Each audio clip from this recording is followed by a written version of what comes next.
Lydia's voice was calm and firm. I'm sorry, Your Grace. I cannot be your exclusive trainer. Duke Alberant sat in an armchair, a low table between them. He lifted his teacup, his gaze sharp. Why? Lydia's gaze did not waver. She looked straight at him. Duke Alberant set down his teacup with a crisp sound. Is the salary too low? Or are the conditions not to your liking? Lydia looked down at her proud hands, remaining silent. Duke Alberant leaned forward. If there's anything lacking, I can adjust the terms to satisfy you. Lydia's thoughts drifted. A charming face, a persuasive voice. Moreover, he was a duke. So perfect he seemed unreal. If this were a comic or a novel, he would undoubtedly be the male lead. This is trouble. I'm the first trainer Carson doesn't hate. But I have no idea what kind of world this is. She took a deep breath. I'm sorry. I must refuse. Just like in my past life, I just want to be a nobody to live a long and quiet life. I must stay away from main character types like him. 5 years ago, I started remembering my past life. For a while after I first remembered, I wondered if this was the world and novel I had read in my past life. If I were the main character, would things be different? I once had hope, but reality is cruel. I'm just a poor orphan. Yes, that was just the dream of an ignorant child. I'm very lucky.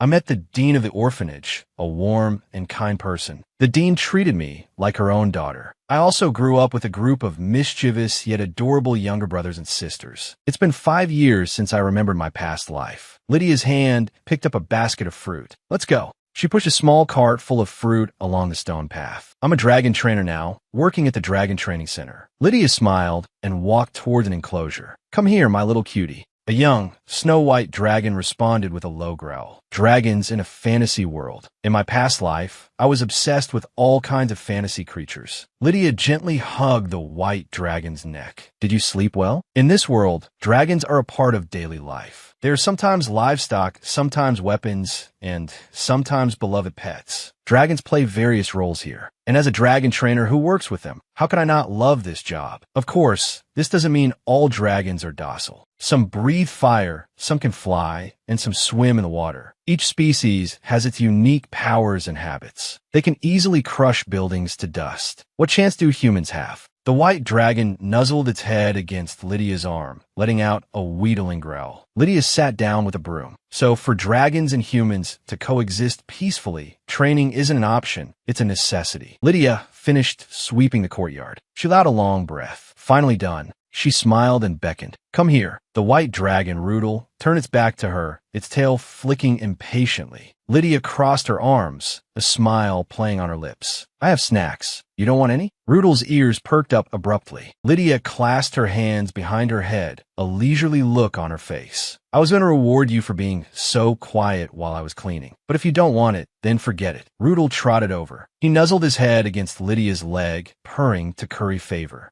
Lydia's heart was struck. So cute. She crouched down and offered a treat. This is a reward for waiting patiently. Rudel opened his mouth and let out a happy roar. Cleaning's done. Time to eat. Watching the white dragon eat with gusto, Lydia smiled in satisfaction. You look healthy today, too. When he first arrived, he even refused to eat. Now, the next step is to see how he adapts to riding training. An urgent voice called from a distance. Trainer Lydia. Lydia whipped her head around. What happened? A young dragon trainer apprentice ran up, panting. His face was tear-streaked. Help! The rock armor dragon. Trainer Thompson's dragon is going berserk. Lydia's expression darkened. That bastard again. Rock armor dragons. Their bodies are covered in hard, rock-like, dark gray scales. Plants grow on their backs, looking like a soft moss carpet. They are huge, but usually slow-moving and gentle-natured. At least, that's the rumor. A rock armor dragon with bloodshot eyes opened its massive jaws and let out a deafening roar. Thompson was trembling with fear. A man roared, "Do something, Thompson. You're its trainer." Thompson shrieked in terror. You want me to get close to it while it's rampaging?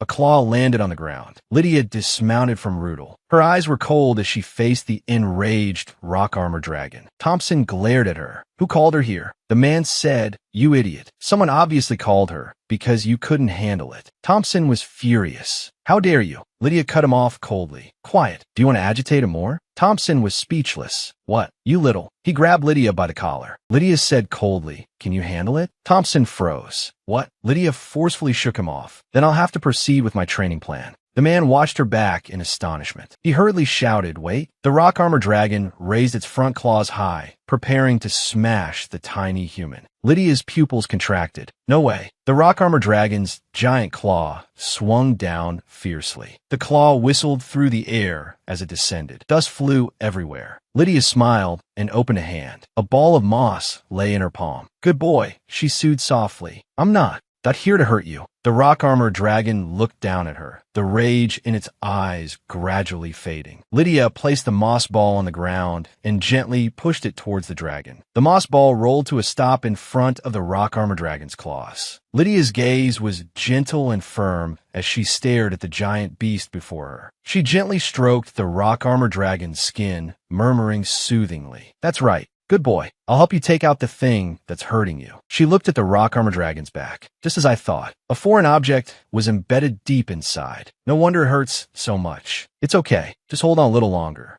The two men at the side stared at Lydia. She pulled out the foreign object with a sudden, forceful tug. The rock armor dragon let out a painful cry, its tail whipping violently. Lydia was thrown hard to the ground. Her colleagues rushed over. "Are you okay?" Lydia held the foreign object. "It was because of this. This is a young grass seed, isn't it? Aren't these supposed to be cleaned out regularly?" But it was still in there. Thompson's face turned pale, his body stiff. He glared at the young man beside him. "Rick, get over here, you idiot." He kicked Rick with a loud thud. "You didn't manage your dragon properly." Rick trembled. "I'm sorry." Thompson's fists were clenched. Lydia looked at him. "That's enough. Trainer Thompson, apprentices learn under their seniors. It's inevitable they'll make mistakes. But why don't they even know the most basic care procedures? The young grass seeds on a rock armor dragon's back must be removed." Thompson averted his gaze. "What are you trying to say?" Lydia's voice was icy. "If you don't understand, shall I say it again? The person who put a saddle on the dragon, but allowed such a basic mistake to happen, causing it to go berserk." Lydia advanced on Thompson, her finger nearly poking his chest. "That is you." Thompson's face flushed red. He lunged at her, letting out a hysterical roar.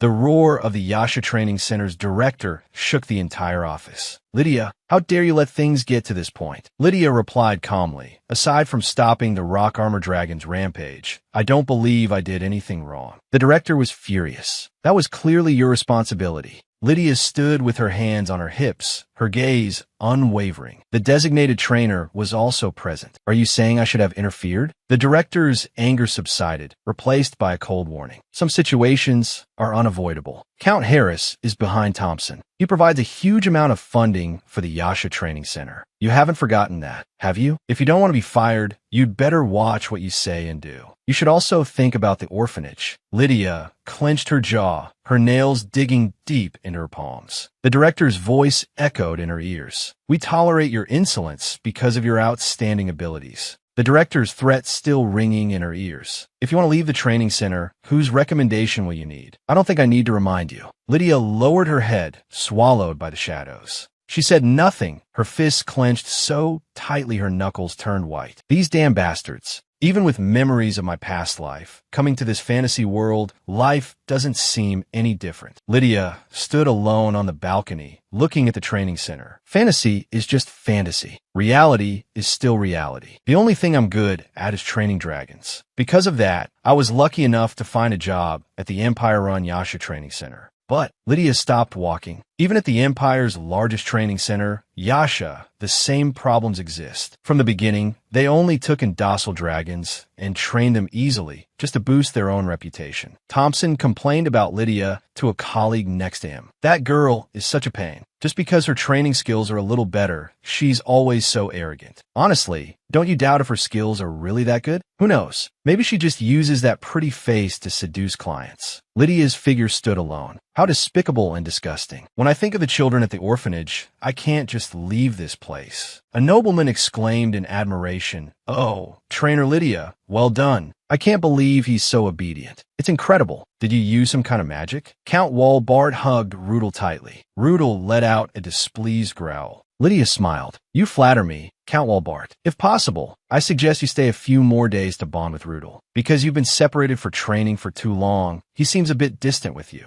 Count Walbart sighed. "I'll follow Trainer Lydia's advice." Unfortunately, I really can't spare the time. He looked at his dragon with satisfaction. Seeing Rudol's condition, I know he's been cared for with the utmost dedication. I'm very happy. Lydia gently stroked Rudol's neck. It's just my duty as a trainer. Count Walbart cleared his throat. That being said, Trainer Lydia, I can grant you any wish. Would you consider becoming our family's exclusive trainer? Lydia smiled and waved her hand. I'm very sorry, Count. I still have much to learn, so I plan to remain at the Yasha Training Center. Count Walbart sighed. What a shame. I understand. If you change your mind, you can contact me anytime. Lydia bowed her head. Thank you for your kind offer. Rudol abruptly raised its head and let out a sharp roar. Its whole body tensed as it bellowed towards the distance. A low echo returned from afar, vibrating the air. Lydia looked towards the source of the sound. What is that? She soothed the agitated white dragon. Calm down, Rudol. Count Walbart nervously covered his eyes. Trainer Lydia, what is that? Lydia's gaze pierced through the woods. I've only heard rumors that an extremely rare species that, in its long history, has only ever chosen one family as its partner. It seems Duke Alberant has arrived. Duke Alberant took the document, his eyes scanning the pages. I heard this is the best training center in the Empire, so I came to see for myself. The director stood nervously, leaning forward slightly. Yes, we pride ourselves on our skills. Duke Alberant sat behind the desk, scrutinizing the document. Since you're so confident, I'd like to entrust you with the training of a dragon. The director was overjoyed, rubbing his hands together in excitement. This was a once-in-a-lifetime opportunity. He smiled fawningly. Are you referring to training the dragons of the ducal family's Knight Order?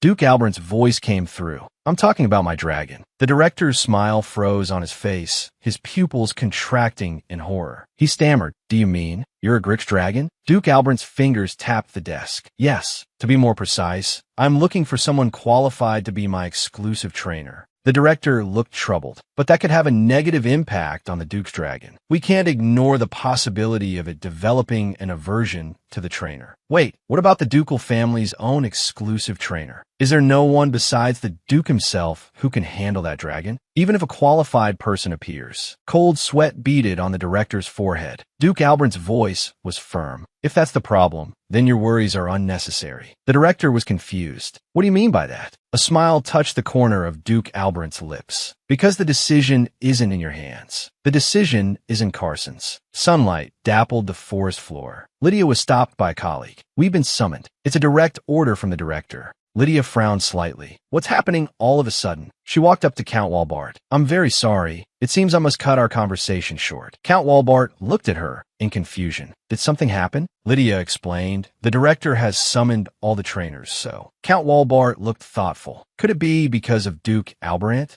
Lydia sighed helplessly. Count Walbart said, if Trainer Lydia says so, then it can't be helped. Lydia leaned close and whispered in the Count's ear, next time you visit, I'll write down the recipe for Rudol's favorite snack. Count Walbart waved goodbye. Lydia bowed. Thank you very much for your understanding. She turned and asked, where are we supposed to gather? Her colleague shouted, Training Ground 1. The crowd was bustling. All the trainers were gathered there. The director's voice rang out sharply. You're late, Trainer Lydia. Lydia, panting slightly, said, I'm very sorry, Director. The owner of the dragon I'm in charge of, Count Walbart, was visiting. Her gaze went past the crowd and landed on the figure of a man. That man was Duke Alberant. He stood on a high platform, the nervous director beside him. His presence was like a mountain pressing down and making it hard to breathe. Lydia's heart sank. She had a bad feeling. The director cleared his throat. The reason I've gathered you all is to select a trainer for His Grace, the Duke's dragon. A stir went through the crowd. Duke Alberant's dragon? The Agrix dragon?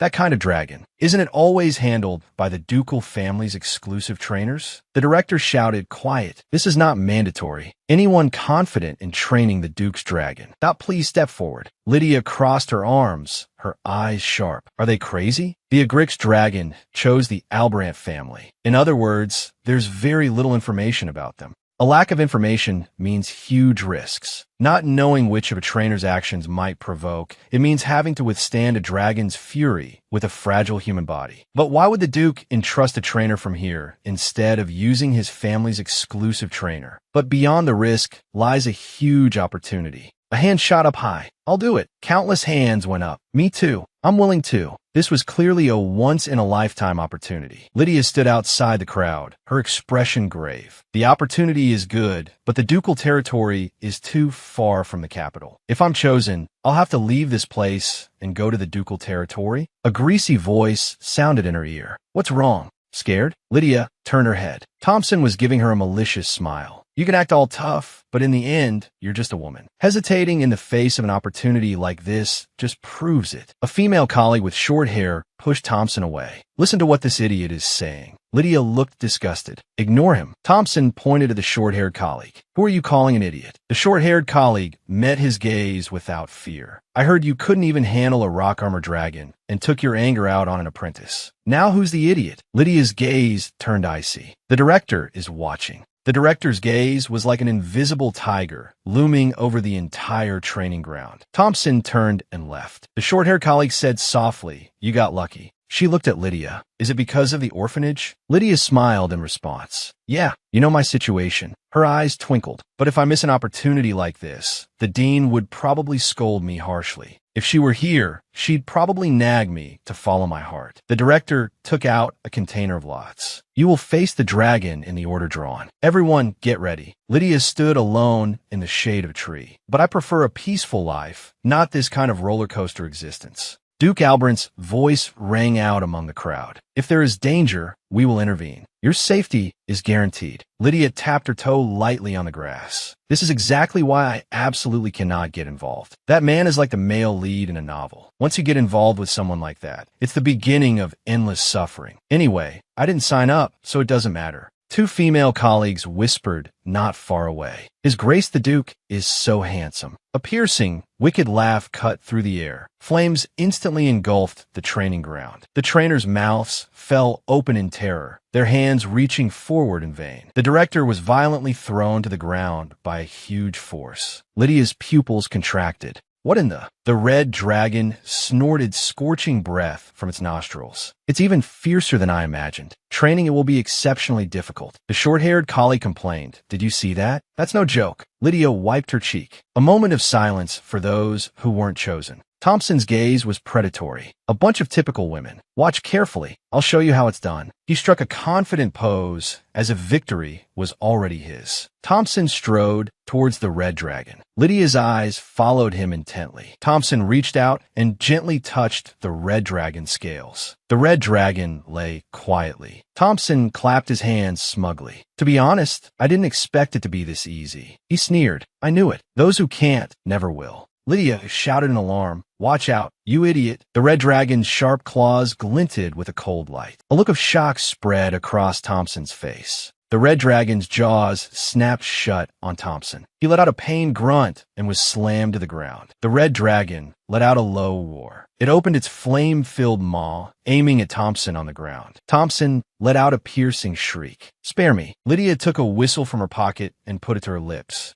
The red dragon's golden, vertical pupils turned towards Lydia. The director ordered loudly, "Everyone, ready your magic equipment." Lydia ran forward. Her short-haired colleague called out anxiously. Lydia! Thompson screamed from within the red dragon's jaws, his face twisted in fear. Do something. Lydia stopped in front of the giant dragon. Damn it, it's not like I'm a fool. I could have just watched that idiot die. Her gaze locked onto the red dragon. Look here, without your permission, I won't come any closer. After a moment of observation, Lydia realized this dragon possessed extremely high intelligence. It didn't hide its irritation and boredom. It only issued gentle warnings, never crossing the line. The red dragon's claw gently lowered. Thompson collapsed to the ground, a mess of tears and snot. If I don't fire that guy after this, then I'm really quitting. The red dragon's golden, vertical pupils watched Lydia quietly. Lydia held her breath, waiting for its breathing to steady. Then, she carefully began to back away, step by step. The red dragon's jaw slammed down. It let out a deafening roar and spread its massive wings.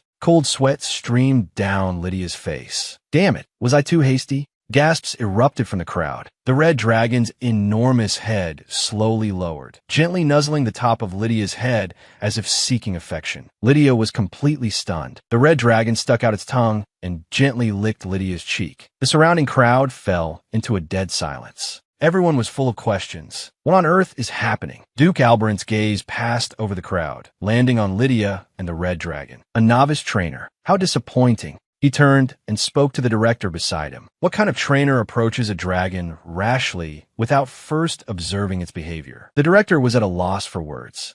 Duke Alberant cut him off coldly. We'll talk next time. He turned and strode away, then stopped in front of Lydia. He asked softly, "What's your name?" Lydia's voice trembled slightly. "Lydia." Duke Alberant's gaze fell upon her. "Trainer Lydia, your performance was excellent." Lydia quickly waved her hands. "Not at all. I was just following standard procedure." He crossed his arms. "But you were the only one who actually followed procedure." A smile touched the corner of his lips. "Would you consider training Carson?" The red dragon nuzzled Lydia affectionately. Cold sweat dripped down Lydia's back. "Absolutely not. I never once thought about being the Duke's private trainer. Not even for a second." Lydia sat on the sofa. She bowed her head in apology. "Forgive my bluntness, but I cannot accept the position of private trainer." The Duke leaned forward. "Why?" He picked up his teacup. "Are the conditions not to your liking?" Lydia explained, "If it were just about the conditions, I would have stepped forward when there was an opportunity to tame your dragon. I never applied to train an Agrix-type dragon. If my colleague hadn't made a mistake, I wouldn't have intervened.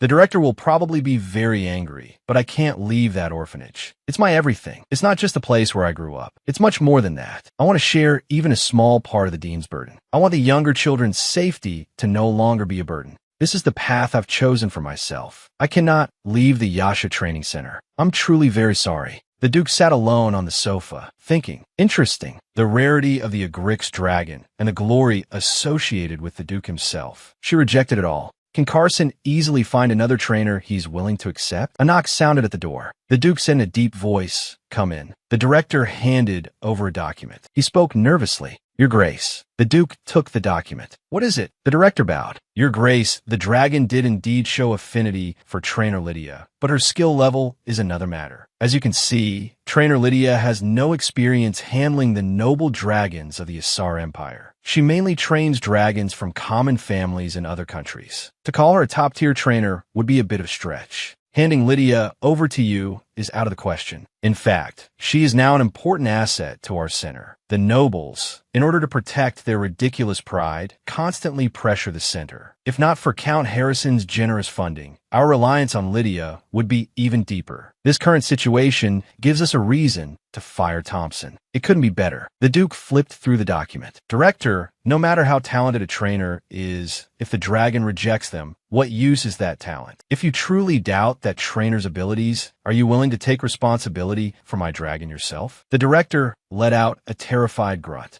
The Duke looked down at the report in his hand. Whether Trainer Lydia will agree to become the exclusive trainer is currently unclear. She has already refused multiple times. The background section states she grew up in an orphanage and maintains a strong emotional bond with it, making her difficult to transfer. The Duke stood up. "That's all for today. By the way, Carson will be staying at this training center for the time being." The director's face instantly turned pale. "As you command, Your Grace." The Duke walked to the door, turned back, and smiled. "Since there's someone here who can handle him, there shouldn't be a problem." Lydia looked bewildered. "So you're saying the Duke entrusted an Agrix dragon to our center? Is the Duke insane? Impossible." Lydia's mind was in chaos. "Does he know how many dragons I'm responsible for? And now I have to add an Agrix dragon?" The director retorted coldly. "Then who else do you think can take care of an Agrix dragon?" Lydia recalled the scene at the training ground. The director interrupted impatiently. "There's no training request. You don't have to train him, just feed and manage him." Lydia slammed her hand on the table and stood up. "Director, Thompson caused this mess. Why do I have to clean it up?" The director spread his hands, looking helpless. "This is the Duke's decision.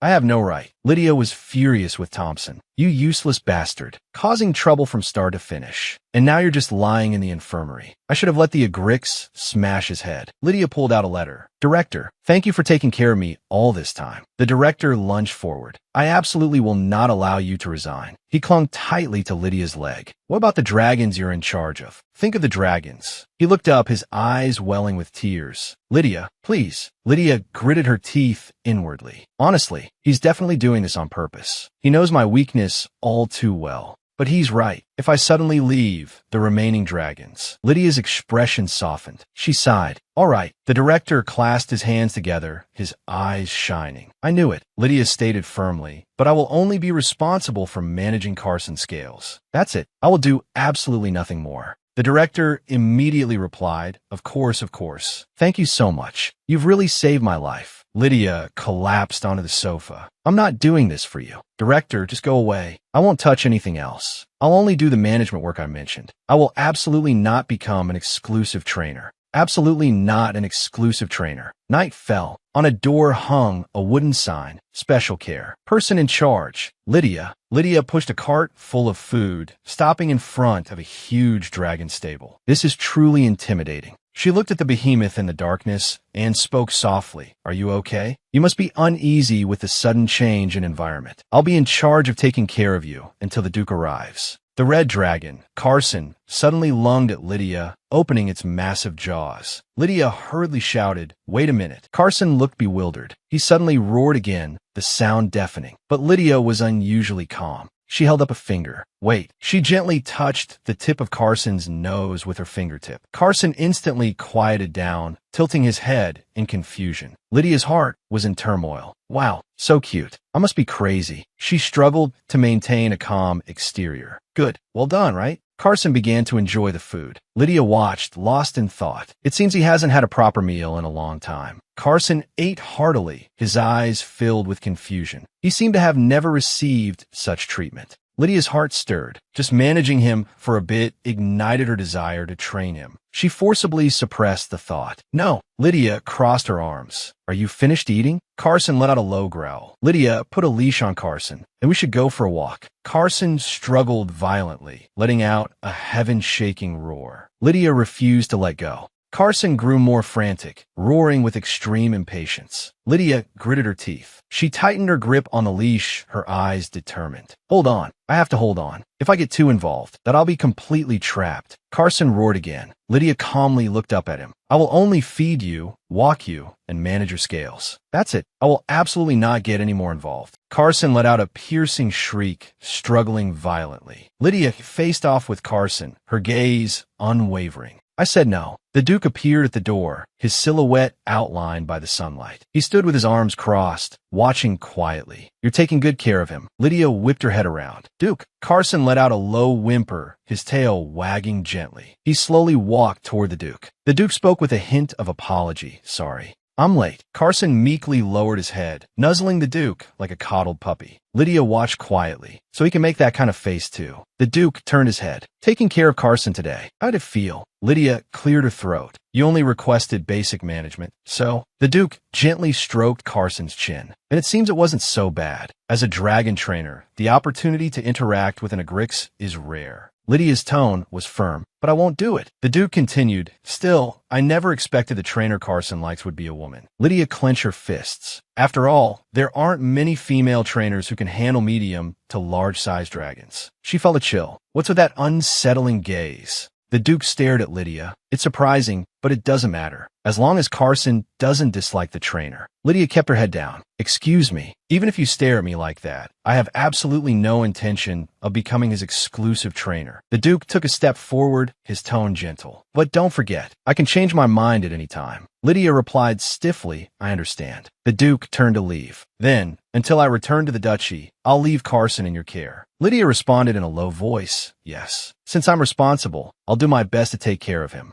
A smile played on the Duke's lips. Is that so? Then I'll just see how long you can keep up that tough act. Lydia shuddered. What? I feel like I've accidentally triggered something. Why is he saying such devilish lines? Her smile became stiff. Cold sweat trickled down. Earlier, I took the time to send letters to other training centers. Please reply quickly. Anyone, please come quickly. To put it bluntly, I'm done for. I wrote to all the other training centers, but he beat me to it. I just wanted to find someone to help me feed the animals. But my teammates all ran away, leaving only an I'm sorry. This has become a complete solo mission. Lydia finished the work at hand.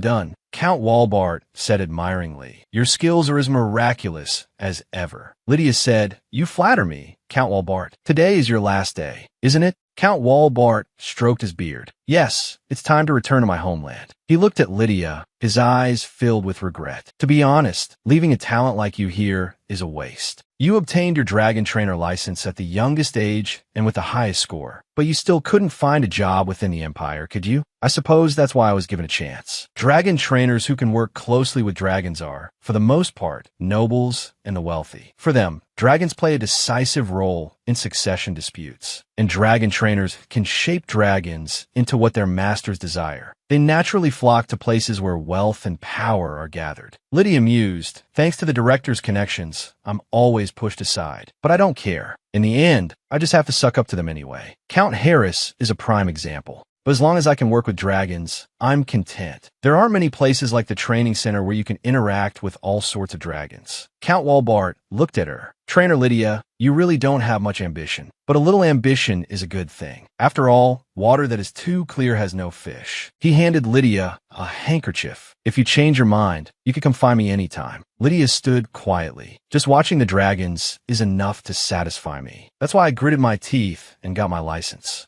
After joining the Asar Training Center, I got to see all the dragons of my dreams. She unfolded the handkerchief and gasped. What is this? A huge red gem lay quietly inside. What more could I ask for? If I sell it or donate it, I could probably summon a priest. The Duke's voice came from behind. Do you know them? Lydia spun around. Duke Alberant. What are you doing here? Her gaze went past the Duke and saw a familiar old woman. How is the Dean with the Duke? There's no way they would have any connection. The Dean asked gently, Lydia, are you well? Lydia replied stiffly, yes, I'm Fine. The Duke turned to leave. I have no other requests. I'm going to check on Carson first. You two have a good talk. Lydia looked puzzled. What on earth is going on? The Dean walked forward. Lydia, she took Lydia's hand. I'd like to talk to you. Do you have a moment? Lydia and the Dean sat opposite each other. Steaming tea and snacks were on the table. Lydia spoke first. Is something wrong? Are you well? Or is one of my brothers or sisters sick? The Dean took a sip of tea. Lydia, what do you think of the Alberant Duchy? What do you think of the Agrix? Lydia was stunned. The question was too sudden. She stammered, He's truly magnificent. Even when he's still, he seems to shimmer with a red light. When you touch his scales, you can feel the fine ridges. The shimmering light might be related to the shape of his scales, or even his magic. The Dean watched with interest. Is that so? Lydia's eyes lit up. Yes, like burning fish scales. No wonder he's called the fire volcano. You'd be fascinated if you saw him too. She gestured excitedly. He's one of the most beautiful dragons I've ever worked with, and he's incredibly smart. The Dean smiled. Lydia came back to her senses. Yes? The Dean looked at her seriously. I want you to be the one to train Duke Alberant's dragon. Lydia's smile froze on her face. Wait, what? The Dean's voice echoed in the room. The rumor that a brilliant trainer has soothed the Duke's dragon has already spread. Not long after, His Grace the Duke personally visited the orphanage. He donated a large sum of money and even brought a priest with him. Thanks to that priest, the children at the orphanage received care. The children who needed treatment received it without delay. Lydia's voice trembled slightly. And you? Did they?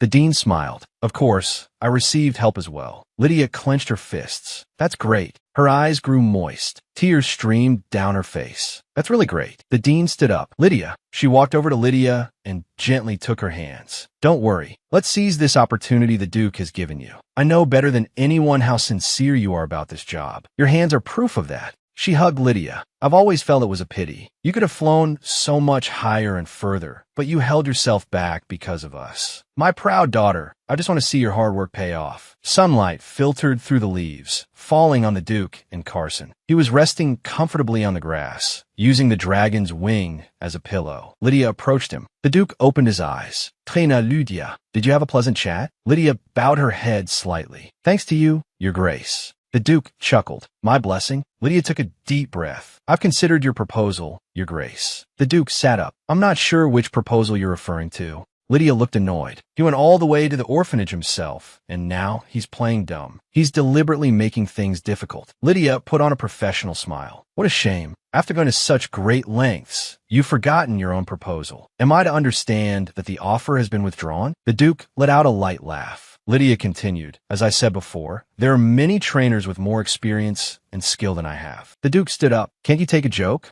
All right. He walked in front of Lydia. Since you've changed your mind, it's a good thing for us as well. Then let's discuss the details. Lydia smiled slightly. That suits me just fine, Your Grace. The children's eyes were filled with tears. Sister, you have to come back and see us. Lydia knelt down, comforting a sobbing child. Don't cry. I promise I will. She made a pinky promise with the child. After signing the contract with the Duke, time flew by. Soon, it was the day to leave for the Albarant Duchy. The Dean hugged Lydia tightly. You must take care of yourself first. I'll always be cheering for you. Lydia closed her eyes, savoring the last moment of warmth. All right to you. A voice called out, Are you really leaving? Lydia turned her head. Melissa. Melissa waved from a distance. She smiled and said, It's a shame we have to part, but everything worked out well. Lydia turned to her colleagues. Thank you for coming to see me off despite being so busy. Melissa spoke up. I have some news for you. Think of it as a farewell gift. Lydia whipped her head around. What news? Melissa leaned close to Lydia. Duke Albarant filed a formal complaint. Thompson was fired. A champagne cork popped, celebrating this long overdue justice. I heard he needs 6 weeks to recover. It's so satisfying. The Duke really went all out this time. When you're on vacation, let's have a good drink to celebrate. Do a good job over there. The children and her colleagues waved goodbye at the city gate. Lydia smiled and waved back. Although it wasn't all good times, now that it was really time to leave, she had mixed feelings. It was both a relief and a sorrow.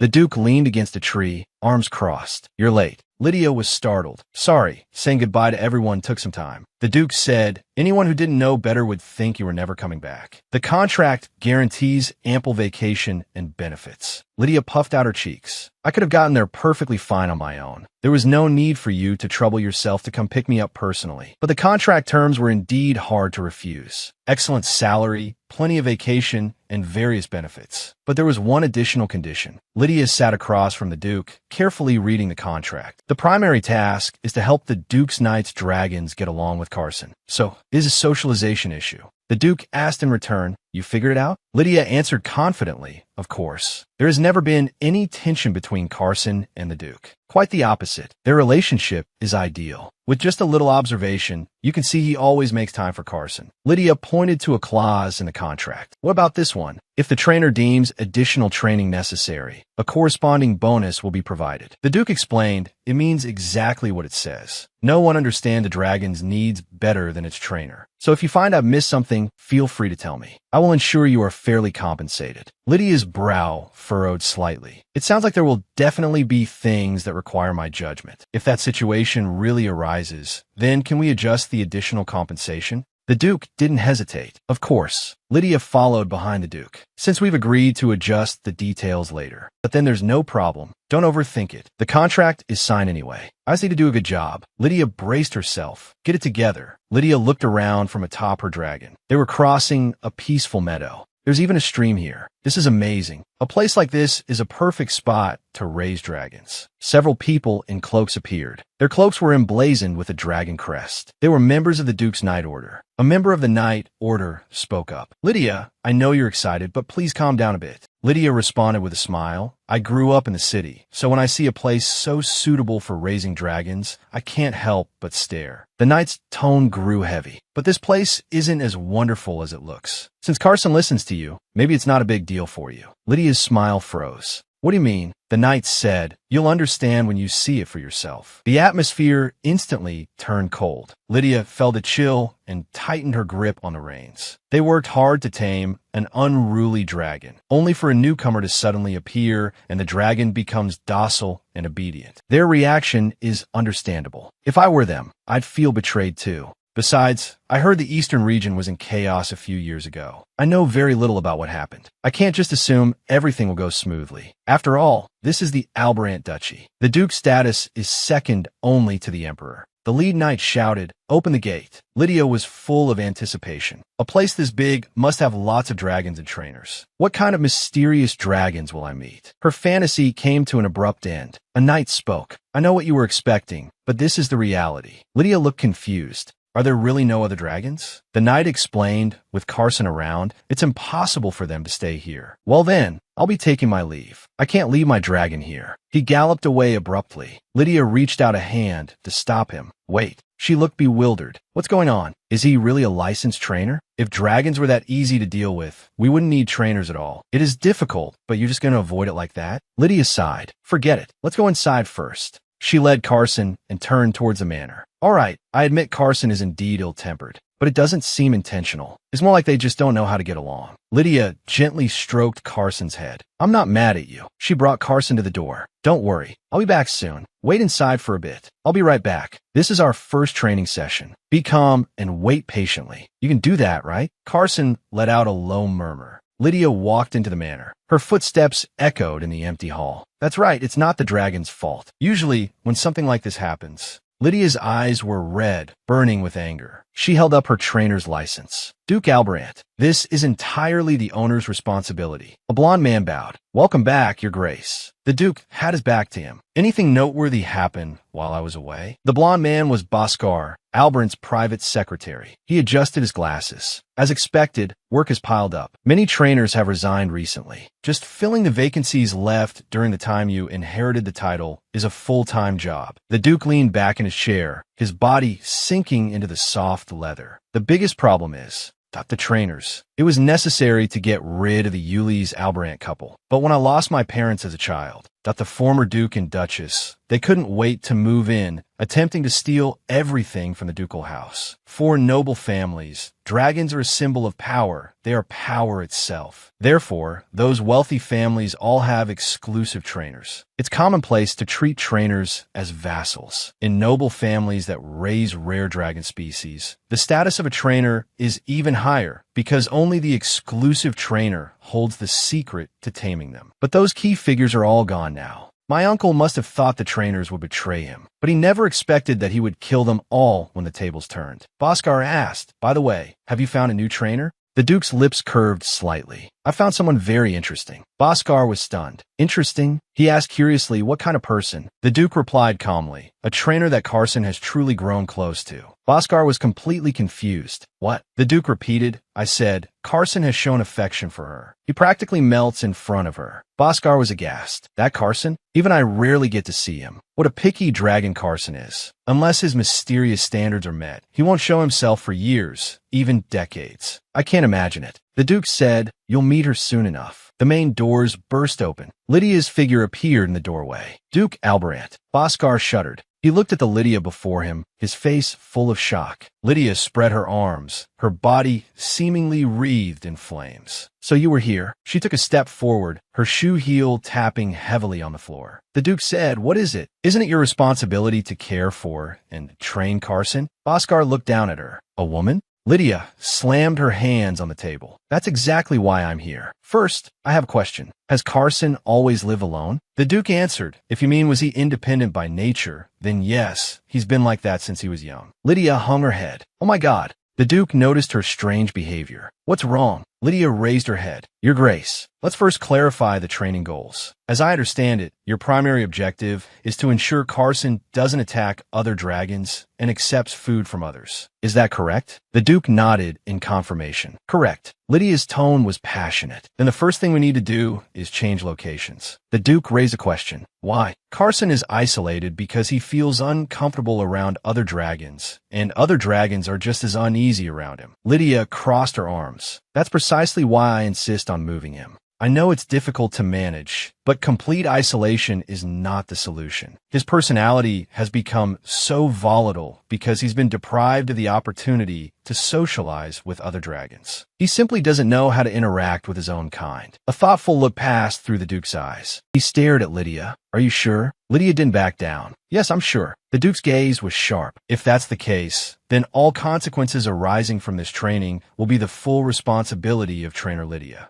Correct? Lydia met his gaze without fear. Since it's part of Carson's training, of course, Your Grace. But before we begin, we need to make some preparations. The Duke tilted his head slightly. What preparations? Lydia announced. Basic obedience training. It will take time to move Carson's enclosure. I plan to use this window to conduct the training. The Duke said, I see. Then 1 week should be enough, right? Lydia was stunned. What? Bhaskar grabbed his hair in terror. The Duke tapped his fingers on the desk. You set yourself, conducting obedience training while the enclosure is being moved. That's certainly something to look forward to, isn't it? He slowly approached Lydia. I trust that as an exclusive trainer, you won't be foolish enough to mess up your first task. Lydia clenched her fists. This guy really knows how to pick on a weakness. The Duke looked down at her, his face impassive. Presumably, no one has ever dared to speak to him like this. Past trainers were all busy flattering him, never daring to speak a word of truth. Lydia raised the corners of her mouth, hands on her hips. I will definitely produce results that will satisfy you. Blue sky, white clouds, flower shadows swayed. Lydia took a hard bite of an apple with a crisp crunch. She leaned against a tree, looking glum. Are they avoiding me? As soon as they see me from a distance, they freeze up, and then they blatantly avoid me. It's too much. Lydia sighed, looking at the distant manor. Although I've been too busy to strike up a conversation. But still, she tossed the apple core into a bucket behind her. Today is the day to test the results. To test the basic obedience training I promised the Duke.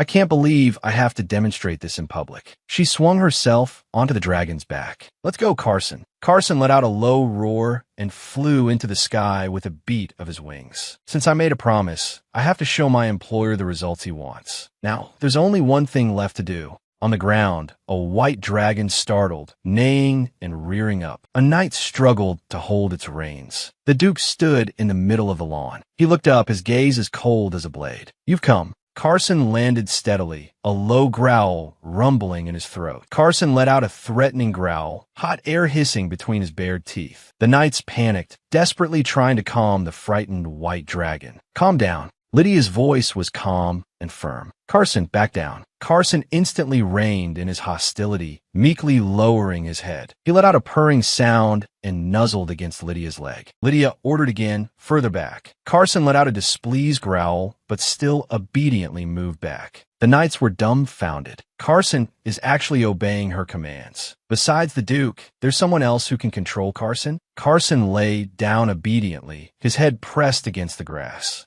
The Duke watched all of this from a distance. Lydia's lips curved into a slight smile. Just as I promised, Carson has perfectly executed the basic commands. I'm certain he will be completely obedient. But what's that expression on the Duke's face? Shouldn't he be happy, normally? The Duke stood there, expressionless. Lydia turned to face him. For now, yes. The Duke questioned for now. Lydia explained, because nothing in this world is perfect. Carson opened his mouth and let out a light cry. Lydia continued, dragons aren't tools. They're living beings. No one knows when one might suddenly lose control. The Duke spoke slowly, Trainer Lydia. Lydia bowed her head slightly. Yes. Your Grace, the Duke issued a new order. From now on, the apprentice trainers of the ducal house are yours to educate. Lydia's expression froze. Her mind went blank for a moment. What? He was incredulously asking her to educate them? But there are so many other trainers here. Why me? The Duke said flatly. Did I not say? They are apprentice trainers. The official trainers of the Albrant family have all resigned for certain reasons, creating a personnel shortage. Lydia's pupils contracted violently. Wait, you mean apprentices have been managing and training the dragons all this time? And today's training was that important?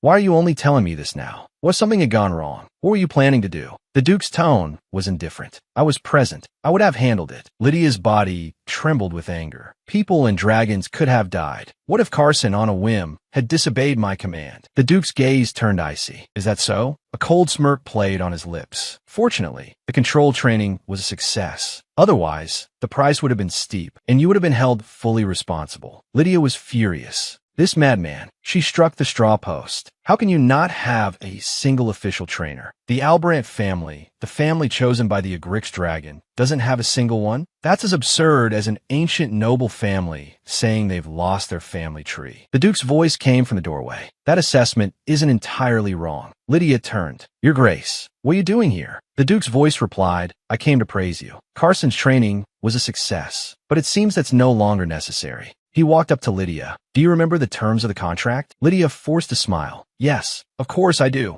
The Duke said, if the trainer, based on their personal judgment, deems additional training necessary, a bonus incentive will be provided. Lydia was taken aback. The Duke pressed on, in your professional opinion, is having only apprentices participate helpful for Carson's training? Lydia was at a loss for words. The Duke turned to leave. In that case, isn't educating those apprentices a necessary prerequisite for the training? Lydia was speechless. How could he twist the facts like that? She hurried after him. But, Your Grace. The Duke stopped. What's there to worry about? The extra work will be handsomely rewarded. Besides, haven't you already made Carson completely obedient to you? Lydia's gaze was profound, just as I expected. She asked tentatively, Your Grace, are you perhaps disappointed that Carson is obeying a trainer? Lydia stared intently at the Duke's back. He's hesitating. He's definitely disappointed. I saw his body stiffen just now. Lydia took a deep breath. Although the contract states, I understand, educating the apprentices is also my duty. Her tone suddenly changed. But, putting other things aside, a prominent family like the Albarants must have secrets passed down from generation to generation of official trainers, right? Are there any records left? The Duke suddenly asked, How much do you know about the Albarant family? Lydia was a bit confused. The Albarant family? In what specific regard?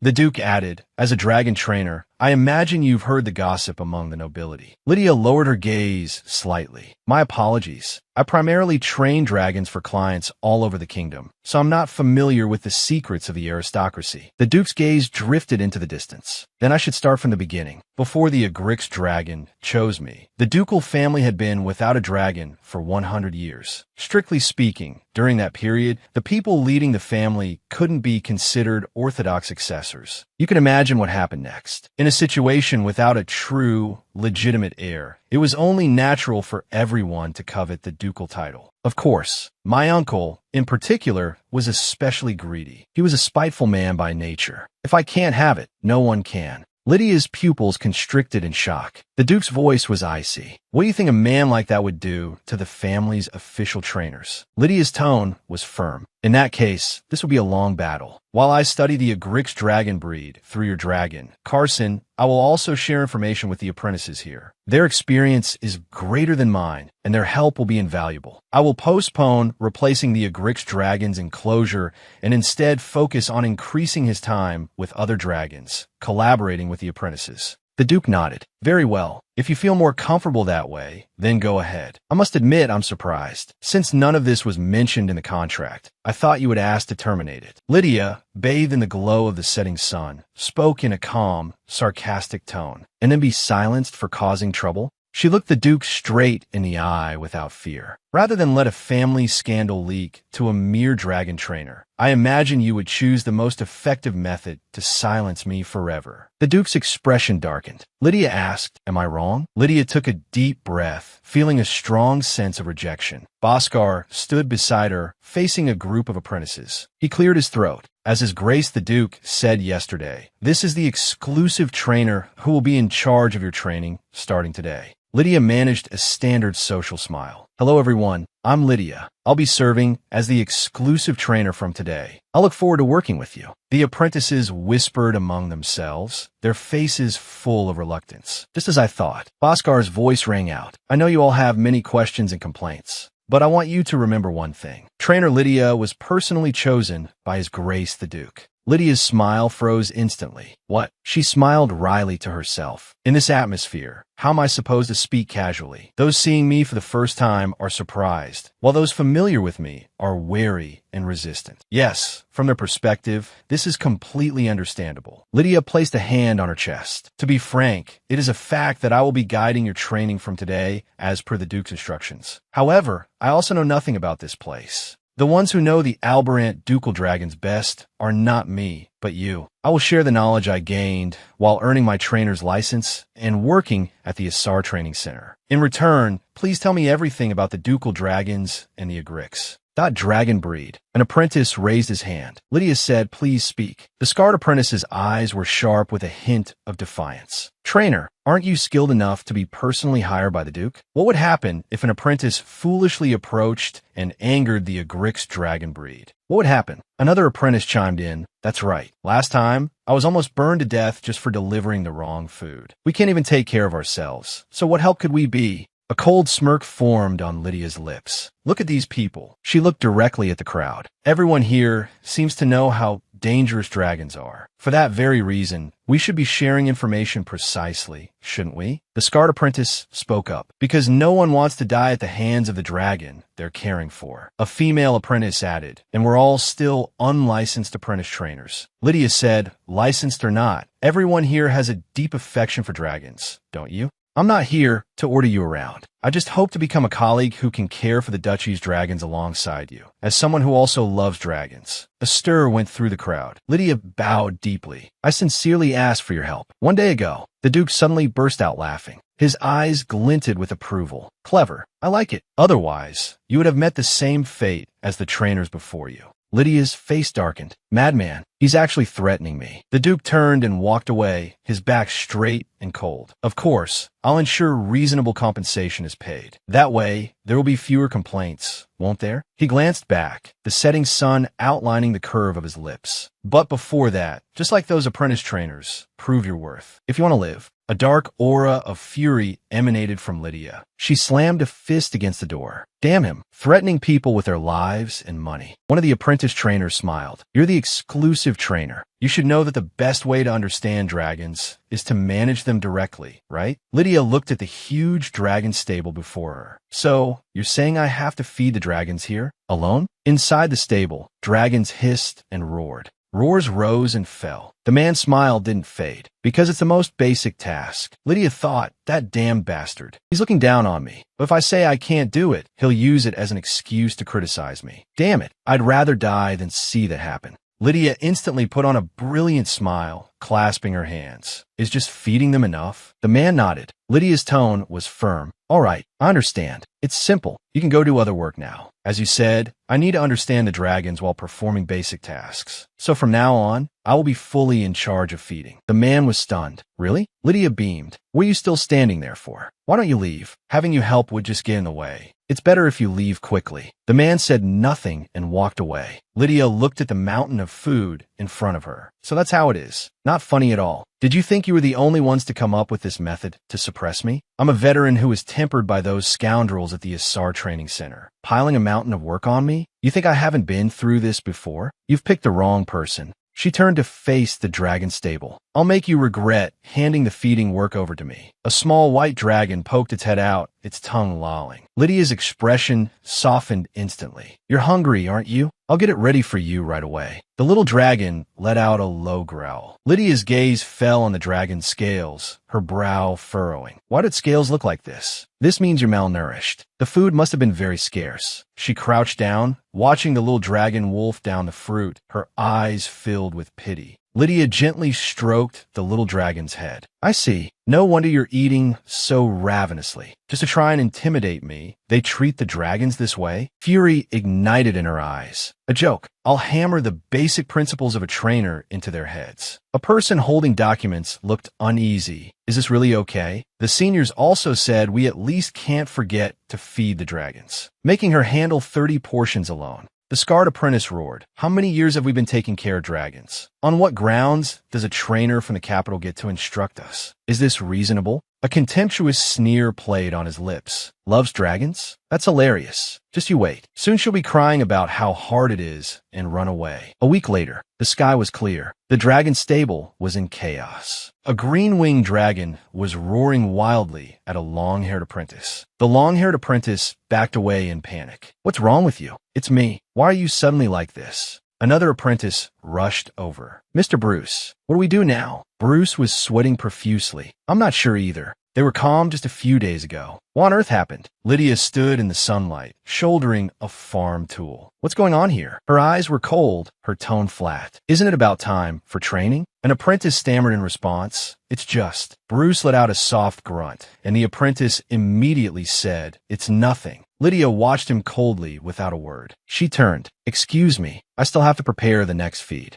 Bruce suddenly realized something. The beasts that were raging just seconds ago. But as soon as she walked in, thought they all quieted down. Bruce hurried after her. Trainer Lydia, please wait. Lydia walked on without turning back. Sorry, I'm Buse. She turned her head, a brilliant smile on her face. I have to feed and train 30 dragons. I really don't have the time. Aren't you all apprentice trainers of the Albrandt family? Your experience is far richer than mine, someone who just came from the capital. Why are you bothering me? Bruce bowed deeply. I'm sorry. Lydia's face was expressionless. I don't know what you're apologizing for, but thanks to you, I've learned a lot while taking care of the other dragons. Bruce looked up. Trainer Lydia's tone was icy. So now you know how to respect me? Why didn't you say anything when you were pushing all the work onto me? The apprentices spoke eagerly. We'll help you. Please, trainer, help us. Lydia turned, shouldering her tool, her gaze as sharp as a knife. You made a complete mess of things, and now you want me to clean it up? Have some conscience. Clean up your own mess. Even if you get burned to death or trampled, it has nothing to do with me. Lydia pushed a cart full of food. They brought all this on themselves. Now that they're cornered, they come crawling back to me. They wanted to dump the dirty, tiring work of feeding the dragons on me to trip me up. They should have expected this would happen.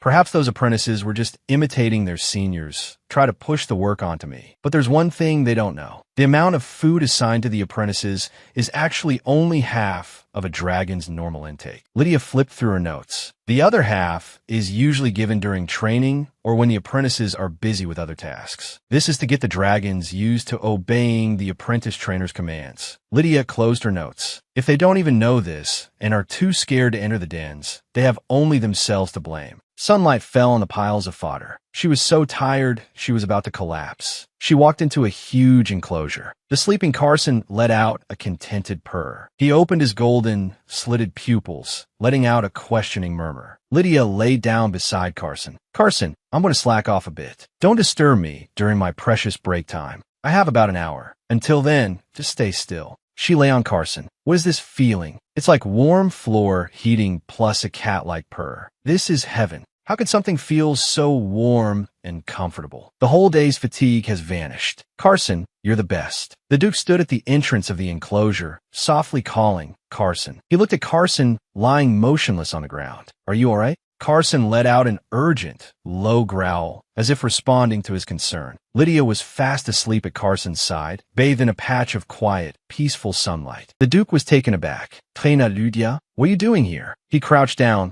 looking at the sleeping Lydia. Bhaskar was reporting the apprentice trainers don't seem to be following her orders. After a few days of observation, I've found that she has been managing 30 dragons all by herself. The Duke sat behind his desk. What? Then why has no one reported this to me? Bhaskar tilted his head slightly, looking thoughtful. My guess is that she probably wanted to handle it herself, seeing it as an internal matter for the trainers. Lydia let out a contented hum, sleeping soundly. The Duke rested his chin on his hand. With this workload, she has every right to use her authority to discipline them. Carson let out a low rumble. The Duke looked at him. Should I not wake her? His hand gently brushed Lydia's cheek. All right, if you want to solve it yourself, then I'll observe a little longer. He stood up, but only for now. It would be a problem for me if Carson's trainer collapsed from overwork. An urgent shout came from the distance. Trainer Lydia, where are you? Lydia woke with a start. I actually fell asleep. She patted Carson's head. Saw the...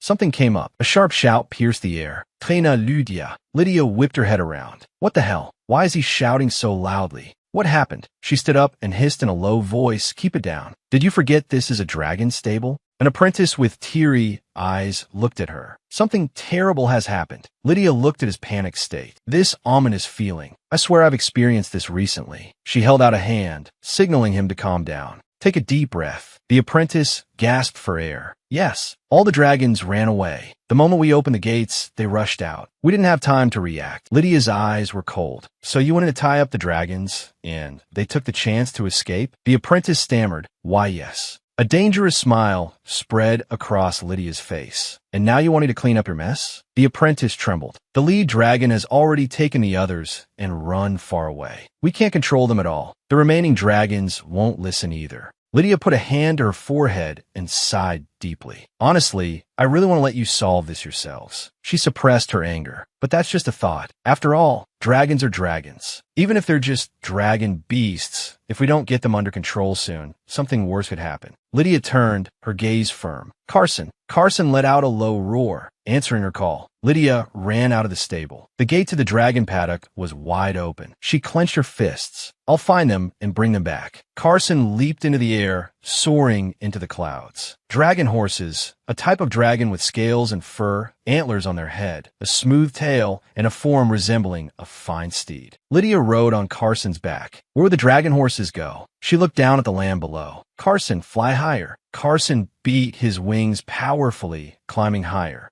Lydia gripped the reins tightly, her gaze like a hawk, searching for the escaped herd. Found them. Dragon horses have the habits of horses. They're most likely to run to an open place like this. That blue one is the leader. Look how excited they are. Lydia blew her dragon whistle. A sharp sound pierced the sky. The dragon horse leader jerked its head up, letting out a pained neigh. Carson's giant claws landed heavily, making the ground tremble. Lydia pulled on the reins, looking down at the entire herd. Had enough fun? Her eyes turned cold. Sorry. Time to go back. The dragon horse leader let out a reluctant growl, its eyes full of wariness. Lydia looked at the herd. They showed no intention of returning. A smile played on her lips. Of course, it would be tricky if I came alone, but I didn't come alone. Carson growled behind her, baring his sharp teeth. Lydia's smile widened. All right, time to go back, okay? The stable doors were open. The apprentices were gathered inside, dejected. An apprentice held his forehead. What should I do? Bruce suggested. Let's rest a bit and then go look for the dragon horses. The long-haired apprentice immediately retorted, Don't be ridiculous. They run the moment we get close. It's impossible. Even if we find them, do you think they'll come back with us? Bruce put his hands on his hips. Then what? Should we just sit here and wait to be punished? If the Duke holds us responsible for losing the dragon horses, has any of you thought about how to make amends? If you understand, then hurry up and find them. An apprentice ran over. Mr. Bruce. His mouth fell open in terror. The dragon horses. The dragon horses are back. Carson was herding the dragon horses. Lydia, riding on the back of the dragon horse leader, commanded loudly, Open the training ground gates. The heavy wooden gates slowly opened. The dragon horses filed in. The apprentices were dumbfounded. How? It's Lydia. Trainer Lydia rode the dragon horse through the crowd, her face expressionless. She dismounted, panting. Lydia's eyes were cold. Are you all insane?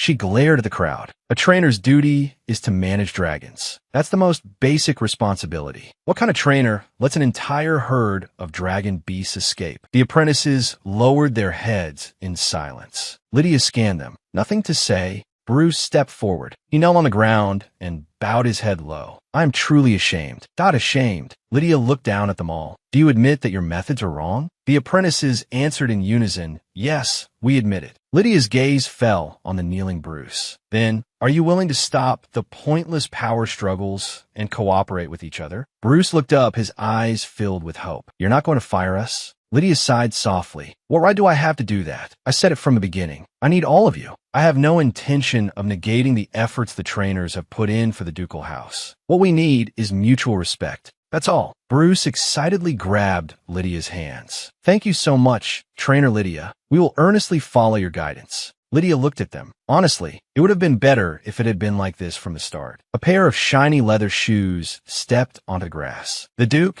arms crossed, watched everything with a displeased expression. So, he glanced at Lydia. What exactly is this situation? Lydia said, reporting to the Duke. There was a small disturbance, but it has been handled. The Duke's eyes were sharp. A small disturbance? Lydia explained, I resolved the incident of the Night Order's dragon horses escaping en masse. The Duke's gaze was as cold as ice. You call this a small disturbance? The Duke's question echoed across the training ground. The Ducal Night Order's dragon horses went completely out of control, and you call that a small disturbance? Lydia closed her eyes, her brow furrowed slightly. It certainly doesn't look good on my record, but all the dragon horses returned safely, and the Ducal House's dragon horse leader is so capable it even brought back a few wild ones. Can't you just turn a blind eye this one time? The Duke's voice was hard. Am I to ignore a grave mistake made by the trainers? Lydia insisted, but didn't the outcome turn out well? Besides, it would be troublesome if the trainers left now. Feeding the dragon beasts is one thing, but training them would be completely impossible. Although they're still apprentices, it's not easy to replace all of them at once. They're the ones who know the ducal house's dragon beast best. The Duke was silent, just watching her quietly. He finally relented. Since trainer Lydia cleaned up the mess, I won't punish them strictly according to the rules. However, he looked down at the apprentices. All apprentices will have 1 year's salary deducted. If, after 1 year, they cannot prove their competence, they will be dismissed without exception. Make sure they all understand. The apprentices bowed deeply, their voices trembling. Thank you, Your Grace. Bruce thought, the ducal house's financial resources are immense. No matter how precious trainers are, replacing a few apprentices would be easy. If it weren't for trainer Lydia, things wouldn't have ended so easily. Night fell. The ducal manor was quiet. The Duke crossed his arms. Honestly, he looked at Lydia, who was sleeping soundly on Carson's back. Why is she sleeping here? Carson let out a contented growl. Because she likes me so much. The Duke's tone was skeptical. I don't think that's the reason. Carson let out a threatening growl. The Duke picked up Lydia. He said to Carson, this might be comfortable for you, but it's not for your trainer. You don't want a trainer to get sick and be unable to come see you, do you? Carson fell into thought, letting out a long whine. The Duke turned and left, holding Lydia. Carson growled reluctantly, watching them go. The Duke walked through the long corridor, carrying Lydia. A person's true nature is revealed only when they are pushed to their limits. There hasn't been a single trainer whose skills and character I could trust at the same time. But understanding Lydia is crucial. Being talented and being trustworthy are two different things. The Duke ordered the butler beside him, prepare a proper resting place for trainer Lydia, and call for a priest. The butler bowed and accepted the order. As you wish, Your Grace. The Duke instructed, she is the ducal house's only exclusive trainer. You must all take good care of her. The butler replied in a low voice, I will remember. The Duke held Lydia, his gaze profound. She not only brought back the escaped dragon beasts, but also brought back a few wild ones along the way. Afterwards, she handled Carson with outstanding skill. She proved she's more than just a paper certificate. She is a responsible and valuable talent, completely dispelling any doubts about her abilities. How could such a talent have remained unknown for so long? Lydia let out a soft hum in her sleep. The Duke's eyes widened. This whole affair must have left a deep impression on her. Lydia snuggled against him, sleeping more soundly. Perhaps this is why I can't help but watch her. The morning sun filled the room through the window. Lydia woke with a start. She shot up in bed, gasping. She looked around the magnificent room. Who am I? Where am I? She hugged the blanket and giggled foolishly. I've always wanted to wake up in a strange place and say that line just once. But seriously, where's this place? My last memory was leaning against Carson's scales. This room is way too luxurious. A knock sounded at the door. The butler entered with a kind smile on his face. You're awake, Lydia, dragon trainer. Lydia looked at him, a little surprised. Butler. The butler walked in, pushing a food trolley. Please rest well. It is an order from His Grace, the Duke. Lydia froze. Wait, the Duke said so. Only then did she notice the gorgeous nightgown she was wearing. What the hell is this? The butler explained. The maids changed you into comfortable clothes so you could rest well. The cleric has also been here. He said you showed signs of extreme fatigue. You slept for almost a whole day. Lydia's face froze instantly. A whole day? She asked the butler urgently. Where are my clothes? Carson hasn't eaten all day. He must be frantic. The Duke's voice came through. You don't have to worry. He walked into the room. I've already taken care of Carson. If you haven't eaten, we can dine together.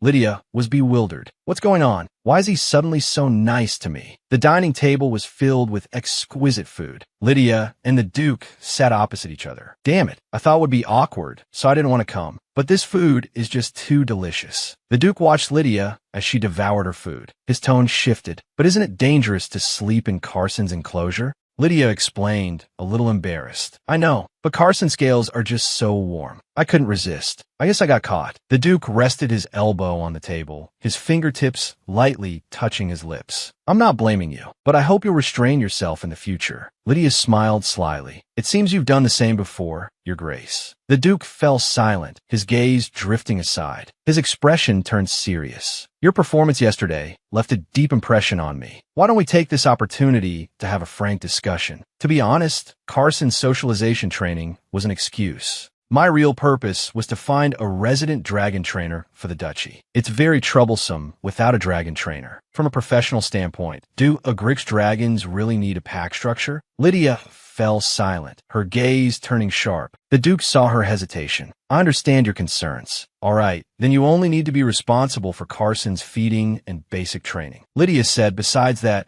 socialization training is still necessary. The Duke asked, perplexed why. Lydia's tone was calm and cold. Because Carson lives in the human world, not the wilderness. No matter how rare the species is, even if he only chooses the ducal bloodline, if someone gets hurt, there's only one solution left. The Duke's pupils contracted sharply. What is that? Lydia's expression darkened. She clasped her hands on the table. Euthanasia. You don't want it to come to that, do you? The Duke slammed his hand on the table. The wine glass toppled over. I will never allow that to happen. Lydia looked up, her gaze burning. Even if you refuse the royal family? What if a dragon known as the fire volcano causes a disturbance while you're away, and he hasn't received any socialization training? The Duke's expression froze. He was lost in thought. Lydia continued to press him. At that point, do you think they will let it go easily? I may have spoken too harshly, but I cannot guarantee that such a thing will never happen. This isn't just about Carson. After all, human society is built for humans,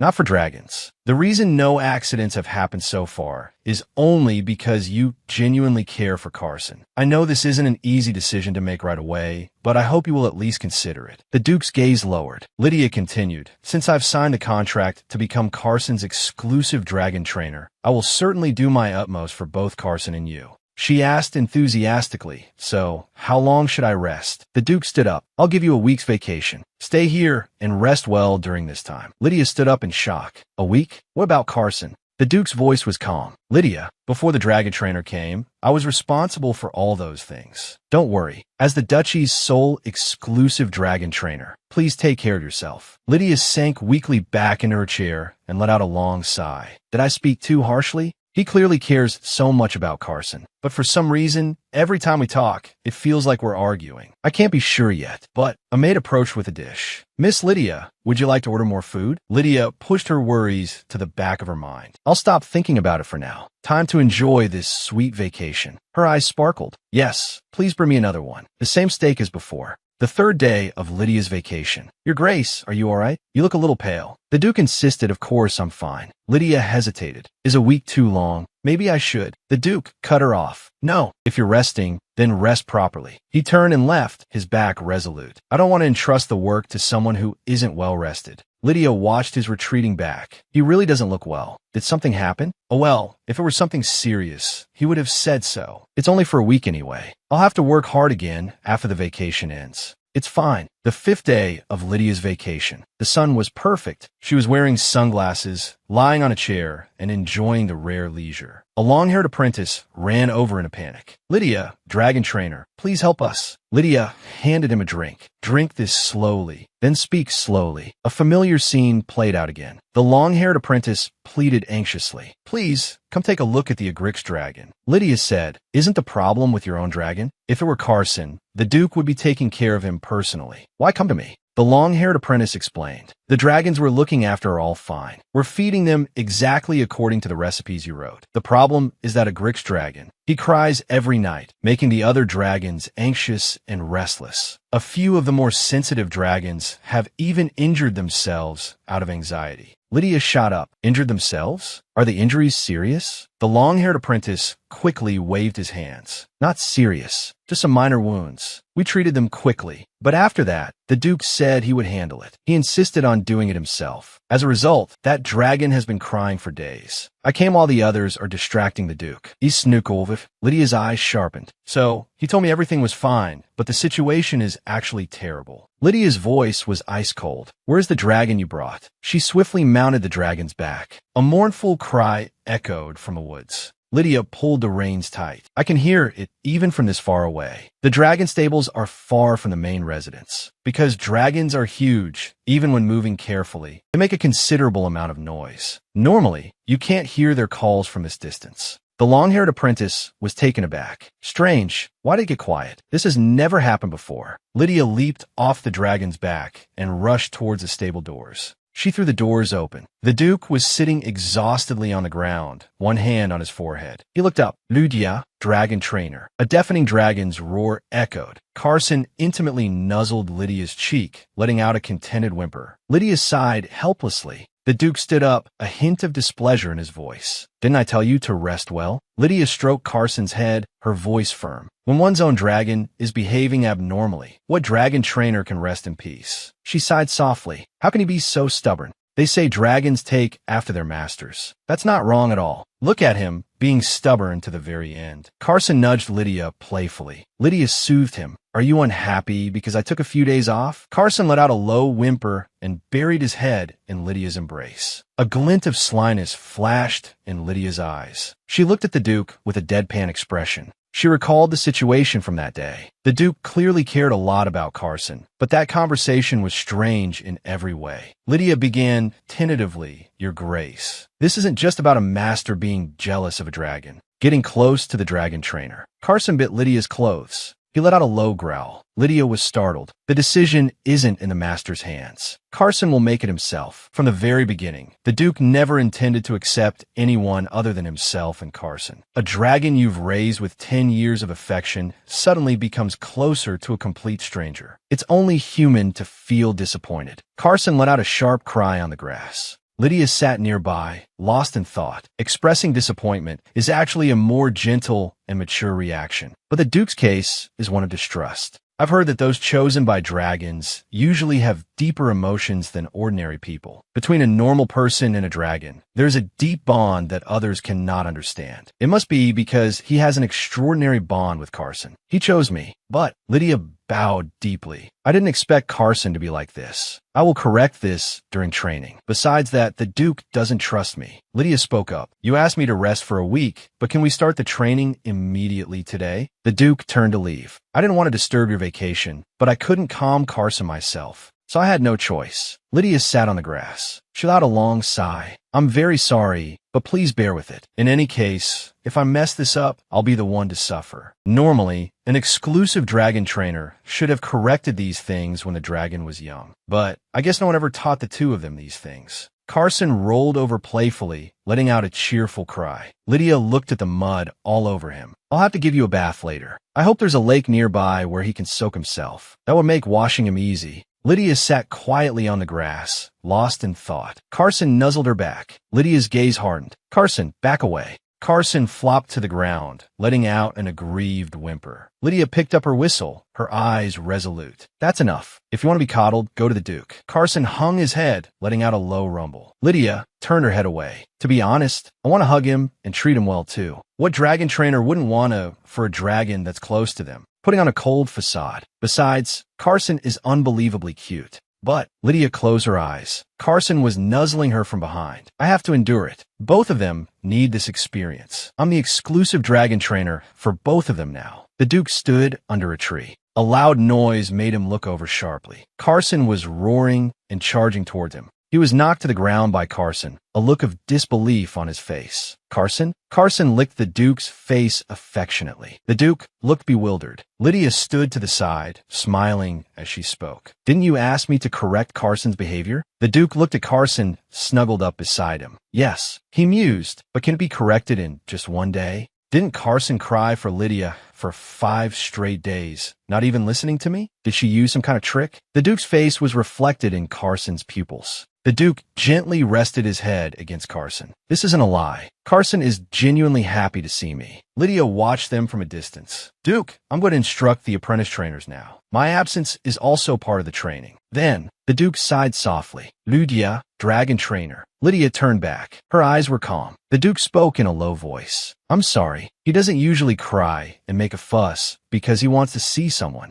Lydia gave a professional smile. It's all right. I am your exclusive dragon trainer. This is part of my job. Well then, I'll be going. She turned and left, the corner of her mouth curling into a sly smile. Judging by his reaction, the effect seems to be quite good. Excellent. If he doesn't trust me, I'll just keep building that trust. I can breathe a sigh of relief for now. The Duke hugged Carson tightly. Our exclusive dragon trainer. The apprentice trainers gathered around enthusiastically. Lydia, dragon trainer. Lydia responded with a smile. Hello, everyone. I hope I didn't come while you were busy. An apprentice trainer quickly waved his hands. Not at all. We just sent the dragons to the training grounds for exercise. Lydia was thoughtful. Is that so? Did I really scare them that badly before? She cleared her throat. Although it's a day early, I plan to start intermittent training from today. Before that, may I check the dragon's condition first? A dragon poked its head out from behind the railings and let out a low growl. An apprentice trainer stepped aside to lead the way. This way, please. Lydia crouched down. After the dragon flocks walk, do the other dragons go for a walk? The apprentice nodded in confirmation. Yes. One of them is Lord Boscar's dragon. He takes it out separately. Lydia repeated quizzically, Lord Boscar? She had a flash of realization. Oh, it's him. A blonde man with a monocle appeared in her mind. It's a Tyrannosaurus stoke, a truly rare species.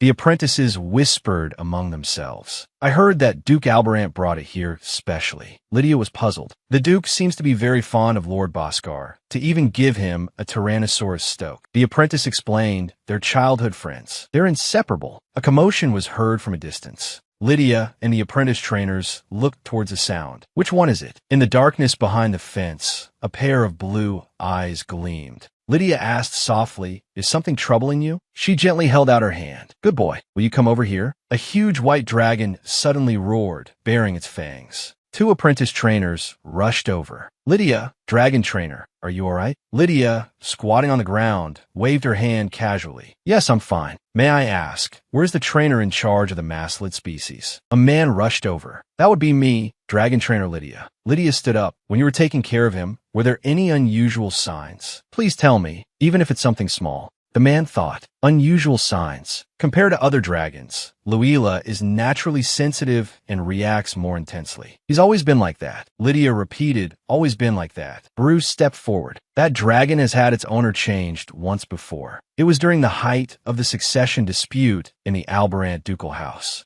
I don't know the details. Maybe that's why I survived. I only know that the previous owner and the dragon trainer both died at that time. That explains why he's so sensitive. Dragons are intelligent creatures. When a stranger suddenly appears, claiming to be his new master, deep down, he can feel that his former master is never coming back. Bruce looked at Lydia. I know this is a shameless request, but is there a way? Lydia changed the subject. What kind of person is Luila's current owner? The man answered immediately. It's Lady Durna. She is the only alchemist in the Alberant family. Lydia crossed her arms. An alchemist? The Duke looked up. Are you talking about Durna the alchemist? Is something the matter? Lydia stood before the desk. May I speak frankly? The Duke's quill paused on the paper. Speak. Lydia's eyes were firm. To be honest, every dragon in the ducal house has a problem. Luila is just the most urgent case. The Duke rested his chin on one hand. Luila of the mastlid species. Is it possible he could cause an accident? Lydia nodded. It's very possible. There are only apprentice trainers there, so I believe it's possible. Managing for 10 years with only apprentices is remarkable in itself. As long as they pass the qualification exam, I believe they can all become qualified dragon trainers. The Duke said, that's some unexpected praise. I heard you had some friction with them not long ago. Lydia said, if I were asked to raise dragons under such harsh conditions, I would have shaken my head and walked away long ago. The Duke's gaze fell on the document. Even so, anyone who doesn't meet the standard after 1 year will be dismissed. After all, the mass escape of the heroes was a major incident. Lydia took a step forward. But what if I can guarantee that all the trainers will get their qualifications within that year? The two of them faced each other in the magnificent office. The air seemed to freeze. The Duke's fingers tapped lightly on the desk. If this is the dragon trainer's stance, I will not stop you. Lydia was slightly taken aback. What? The Duke's voice was calm. Lydia, you should know better than anyone. I trust you will handle Carson's matter as well, correct? He handed Lydia a scroll. Lydia took the scroll.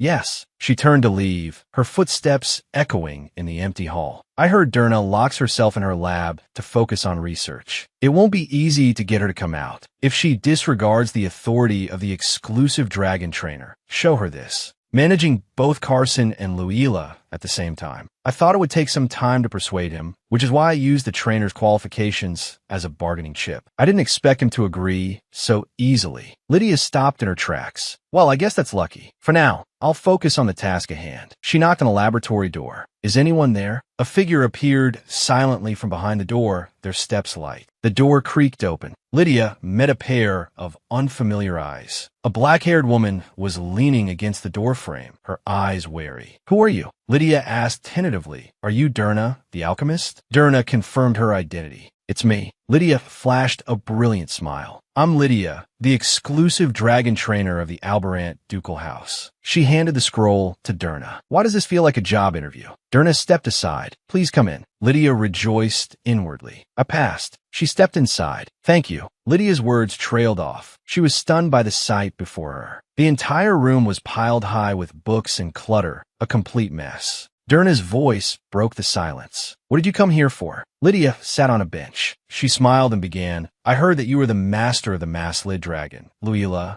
Derna's body trembled violently. Her face was as pale as paper. Lydia's smile froze. Derna's voice was as faint as a mosquito's buzz. Luila, did something happen to him? Lydia quickly explained. He hasn't caused any trouble, nor is he sick. But it's highly likely that something could happen. That's why I came to suggest behavioral correction. Derna, with her back to her, spoke with a slight tremor in her voice. Dragon trainer, can't you correct him? Lydia's tone was firm. Without the owner's permission, a dragon trainer cannot act on their own. Besides, training is always more effective with the owner present. Derna's hands clenched tighter. Ever since I became his master, Luila has always been that way. Why is it a problem now? Lydia looked directly at her. Lady Derna, she asked calmly, how many times a week do you go to see Luila? Derna's body stiffened. Lydia pressed on. And when you do see him, how long do you stay? Derna bit her lip. She said nothing. Lydia's gaze sharpened. Lady Derna. She leaned forward, her voice cold. Do you truly care about Luila? Lydia closed her eyes and sighed softly. If taking care of Luila is a burden to you, you could consider giving him to someone else. If what you need is water from a mass-lid dragon. Derna spun around abruptly. It's not like that, she shouted emotionally. I can't give Luila to anyone. There are always people like this, who claim to be the dragon's rightful owner, yet stubbornly refuse to let go. Even when their behavior borders on abuse, they will loudly insist, he's mine. Lydia said, if you are willing to make an effort to improve, there is no need to change owners. But if that's not the case as a dragon trainer, I believe that appointing a new owner is the best option.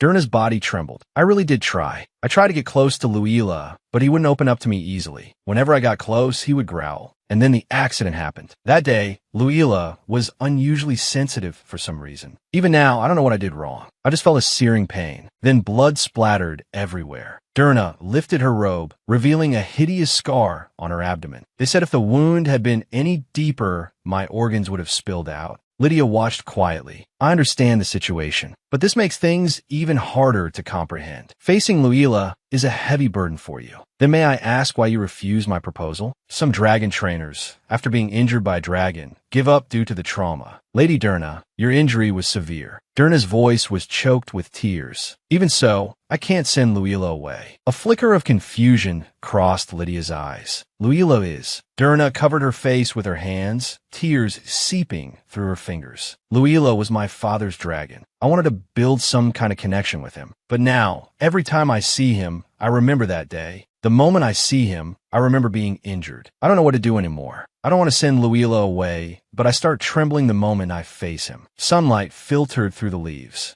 The Duke was gently stroking Carson. Lydia stood to the side, reporting softly. Yes, Your Grace. She will likely request more magical tools. The Duke's gaze never left Carson. Is it because of that mass-lid dragon, Luila? Lydia answered affirmatively. Yes, for now, yes. The Duke's gaze turned to her. For now, Lydia explained. As I said before, every dragon has problems to some extent, but Luila's situation is the most urgent. The Duke said, so these tools are for Luila for now, but they can be used for other dragons in the future. Lydia answered affirmatively. That's right. Did you know that Lady Derna was injured by Luila? The Duke's hand paused on the dragon scales. Of course I knew. The corner of his mouth lifted in a cold smile. That's precisely why I personally dismissed the dragon trainer in charge of Luila. Lydia sighed. So he really was dismissed. The Duke added, but that dismissal was not what you imagine. Lydia was taken aback. What? The Duke said, the Derna family has been alchemists for generations, and such families usually pass down some secret arts. On ancient parchment scrolls are drawn complex alchemical circles and potion recipes. Now, what do you think would happen when a dragon trainer approaches Luila, trying to steal those secrets? Lydia's pupils contracted slightly. Don't tell me that dragon trainer. The Duke stated the facts calmly. Yes, he was acting under someone's orders. I heard his real mission was not just to steal secrets, but to completely eliminate the alchemist of the ducal house. Lydia pressed, "Does Lady Durna know about this?" The Duke said, "I explained it to her," but she seemed more shocked that Luila had attacked her. Lydia's profile was cast in shadow. She muttered to herself, "For such a stupid reason." She crouched on the grass, her figure looking particularly small. Lady Durna. It wasn't entirely Luila's fault that he attacked her, but she still blames herself. A dragon that has lost its beloved master will not easily open its heart to others. And after experiencing all that, the wall Luila has built around his heart against Durna is immeasurably thick. Durna sat in her chair, her expression mournful. Sometimes, Luila's cries are completely different from usual. I don't know how to describe it, but just hearing it makes you want to cry along. That's why I don't want to find a new owner for Luila. Lydia listened quietly, a trace of compassion in her eyes.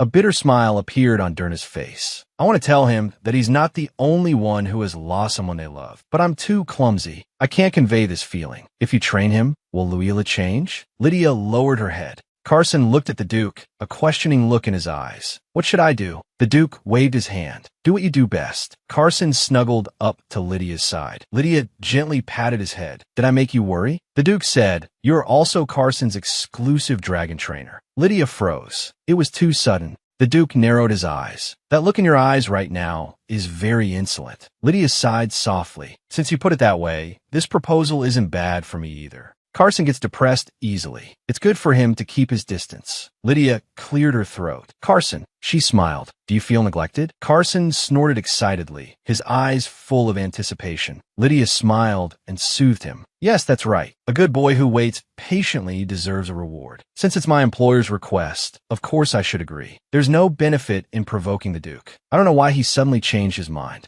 The Duke crossed his arms, standing quietly under a tree, his gaze profound. Lydia showed a confident smile. She called out softly, Luila, how are you? Luila, inside the cage, let out a low growl filled with vigilance. Lydia's expression was helpless. Even with the calming incense lit, he's still the same as ever. Lydia turned. Russell, can the dragon trainer make the door transparent? Russell nodded. Of course. His hand, wearing a black glove, pressed on the lock. With a soft turn, the door instantly became transparent. Luila was curled up in a corner, trembling. Lydia watched quietly. Very well, then. She took a step forward. Russell looked uneasy. Are you really going to stay here? A smile spread across Lydia's face. Yes, except for the time I'm taking care of Carson. I'll be staying here. You can come find me anytime if there's a problem. Russell had been taking care of Luila to stabilize his mood. Because he wasn't attacked, Luila tolerated him, but he didn't seem to like him. Even if this is a necessary process, Luila probably won't welcome it. But he also needs to understand that not every human will actively approach him. Lydia struggled to move a pile of books. She placed the books heavily on the table. Luila's wings trembled slightly. It just needs time. Carson drew close to Lydia, sniffing her all over. Lydia laughed helplessly. Do I smell like another dragon? Carson snorted unhappily. Lydia mused, although Carson seems a little unhappy.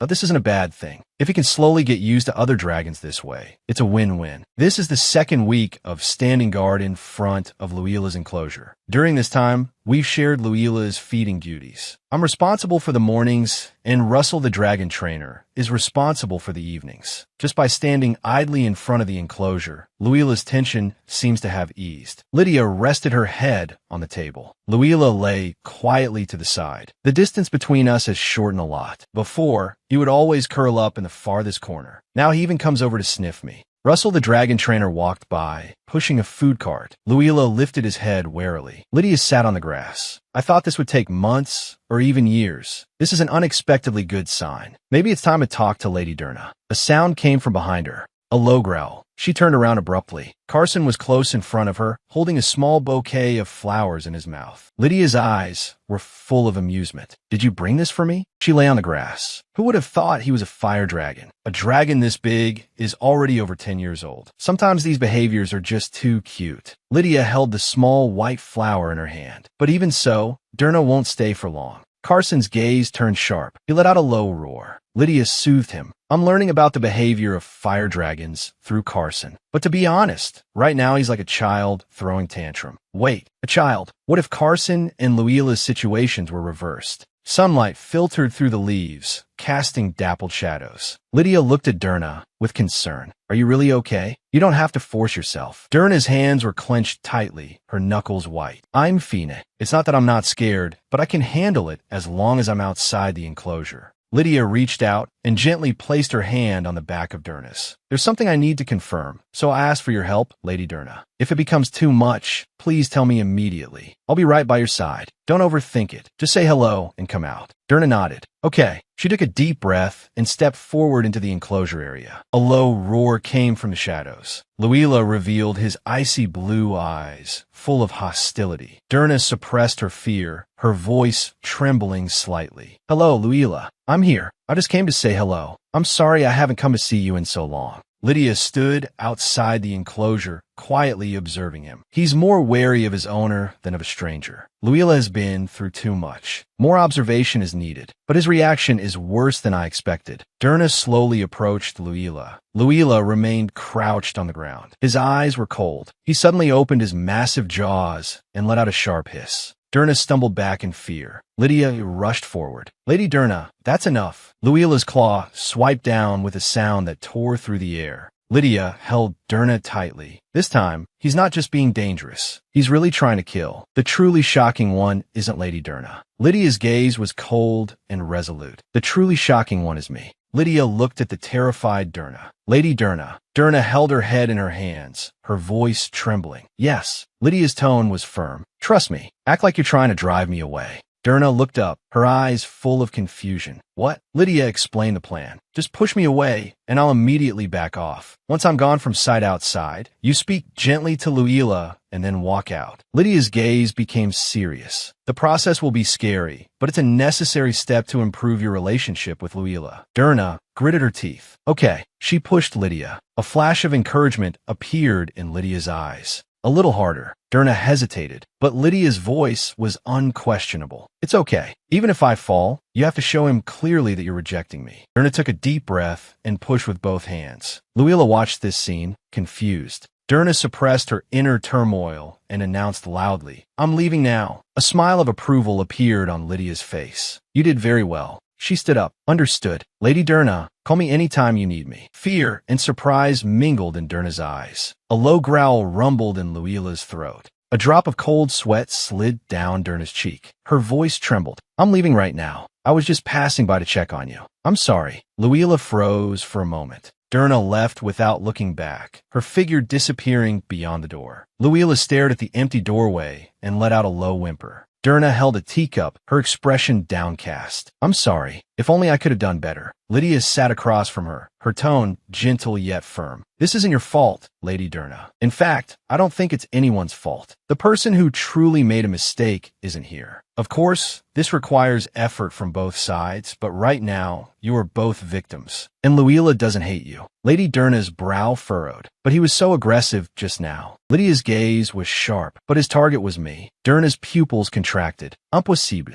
Lydia replied calmly. He's not usually like that, so I was surprised too. As long as you're not here, Luila will obey my commands, just as we tested earlier. Derna was thoughtful. That's right. But when I gave the order, he ignored it. Lydia looked directly at her. That's precisely the problem. Derna looked blank. What? Lydia explained. Luila doesn't acknowledge you as his master. There are many reasons behind this. The suffering he has endured is enough to explain it all. But more importantly, Lady Derna, you are afraid of Luila. This isn't a problem that can be solved in a day or two. If we want to improve the relationship, we need to continue. Can you endure training like today's? Derna's eyes filled with hope. Can my relationship with Luila really get better? Can I not give up on my father's dragon? Lydia's gaze was solemn. I can't give you any guarantees. She took Derna's hand. But as long as you don't give up, I will keep trying too. Derna lowered her head. I know I'm not good enough, but please help me. I don't want to give up on Luila just like this. Luila curled up on the ground, letting out a soft grunt. That weak child of the former human master. The one who used to tremble before me like a rabbit. Even after the former master disappeared, even with the pure dragon's blood, she couldn't protect anything. That pathetic human. A low growl rumbled in Luila's throat. He stared intently at Derna. Suddenly, he lunged at Derna. Derna screamed. No.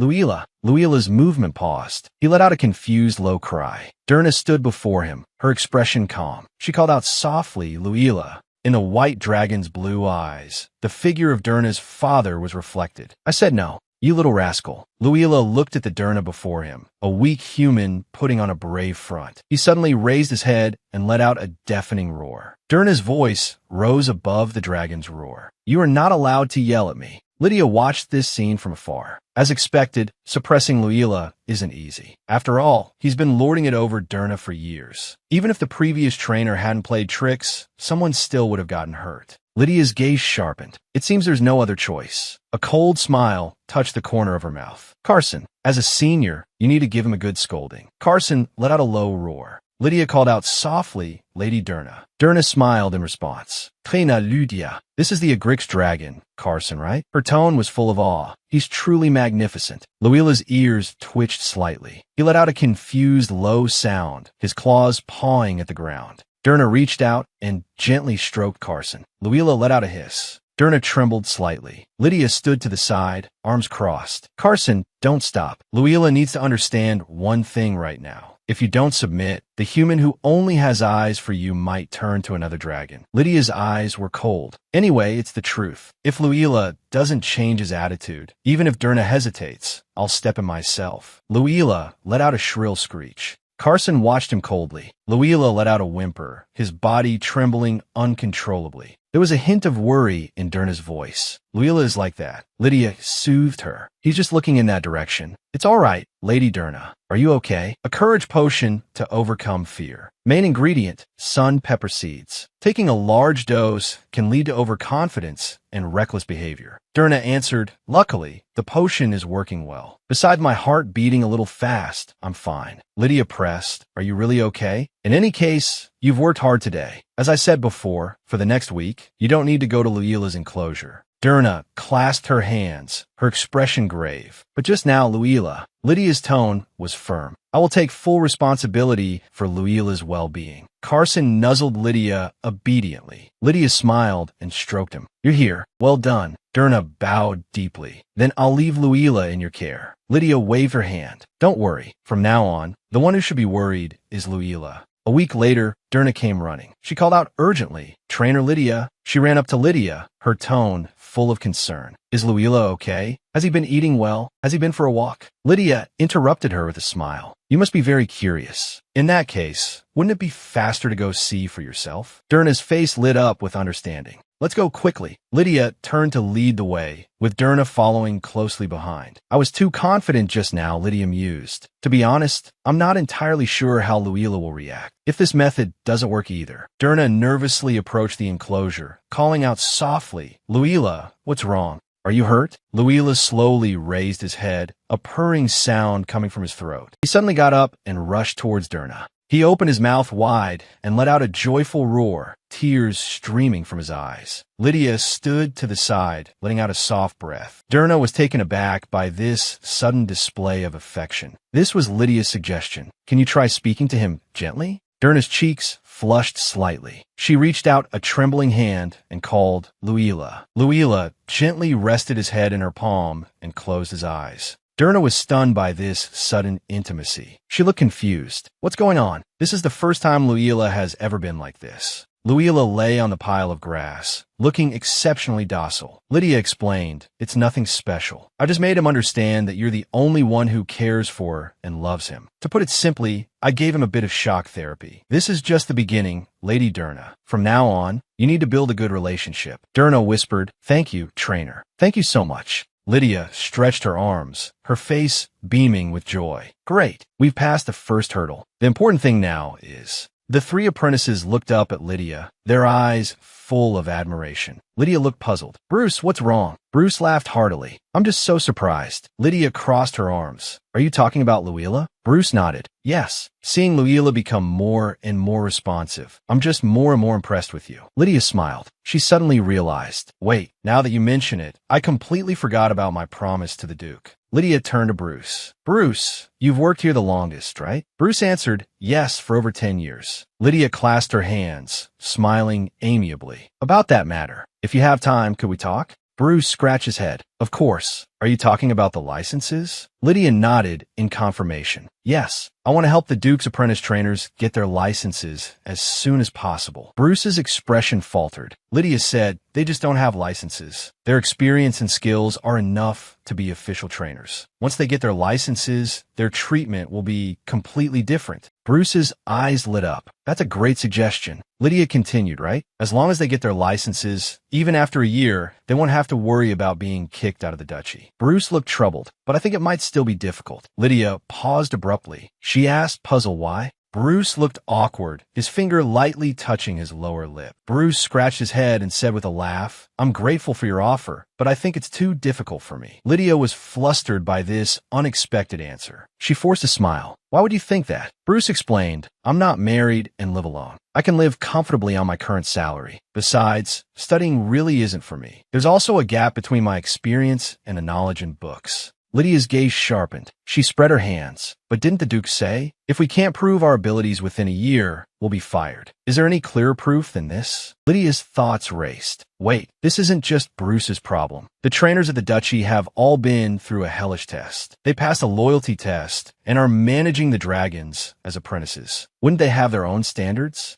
Lydia pressed. Do the other apprentice trainers think the same way? Bruce averted his gaze. If you're asking if their opinions are similar to mine, generally yes. Lydia felt as if she'd been struck by lightning. It's over. Why did I just assume they'd be happy to get their licenses? I've already told the Duke. There's no way to back out now. Lydia's hand landed heavily on Bruce's shoulder. Mr. Bruce. Bruce jumped. Yes, Trainer Lydia? Lydia's gaze was as firm as iron. I want all the apprentice trainers to get their licenses and continue working at the duchy. That's why I offer to help. You've dedicated far more time to the Duke and the dragons than I have. If you get kicked out just because you don't have a license, that would be a real shame. Bruce was intimidated by her intensity and backed away repeatedly. Lydia pressed forward. I'm not ignoring your experience, but the content in the licensed textbooks is the accumulation of years of knowledge from hundreds, thousands of people like you. Sweat poured down Bruce's face, his brow furrowed. Lydia continued to apply pressure. Statistically speaking, the books are closer to the average. Of course, dragon training isn't always that simple. Bruce lowered his head. Wait, Trainer Lydia, it's not like that. In fact, everyone is very motivated to get their licenses. Lydia's expression froze instantly. What? Bruce pleaded, please calm down first. He hung his head and sighed deeply. There's a reason no one has asked for your help yet. It's because you're too busy. We felt that asking for your help would be a burden to you, so we all agreed. Wait, not only do you have to take care of all the dragons, but you also have to correct Luila's behavior. We really think you're amazing. Lydia tilted her head slightly. That's really nothing. Bruce immediately retorted. That's amazing. You solved a problem we couldn't improve for years. A hint of warmth flashed in Lydia's eyes. I really appreciate your consideration, but I'm truly fine. I might be speaking a bit incoherently, but everything I said before was sincere. You have such skills, it would be a waste to give up. If you get kicked out after a year, I'll be worked to death. Bruce had a moment of realization. That's true. Lydia made a suggestion. Then let's start small. How about 3 nights a week, studying a little at a time? Bruce hesitated slightly. As long as you don't find it too troublesome, we're all willing. He gathered his courage. In that case, I know this is a bit bold, but can we rely on you from now on? Lydia smiled, her voice gentle yet powerful. Of course.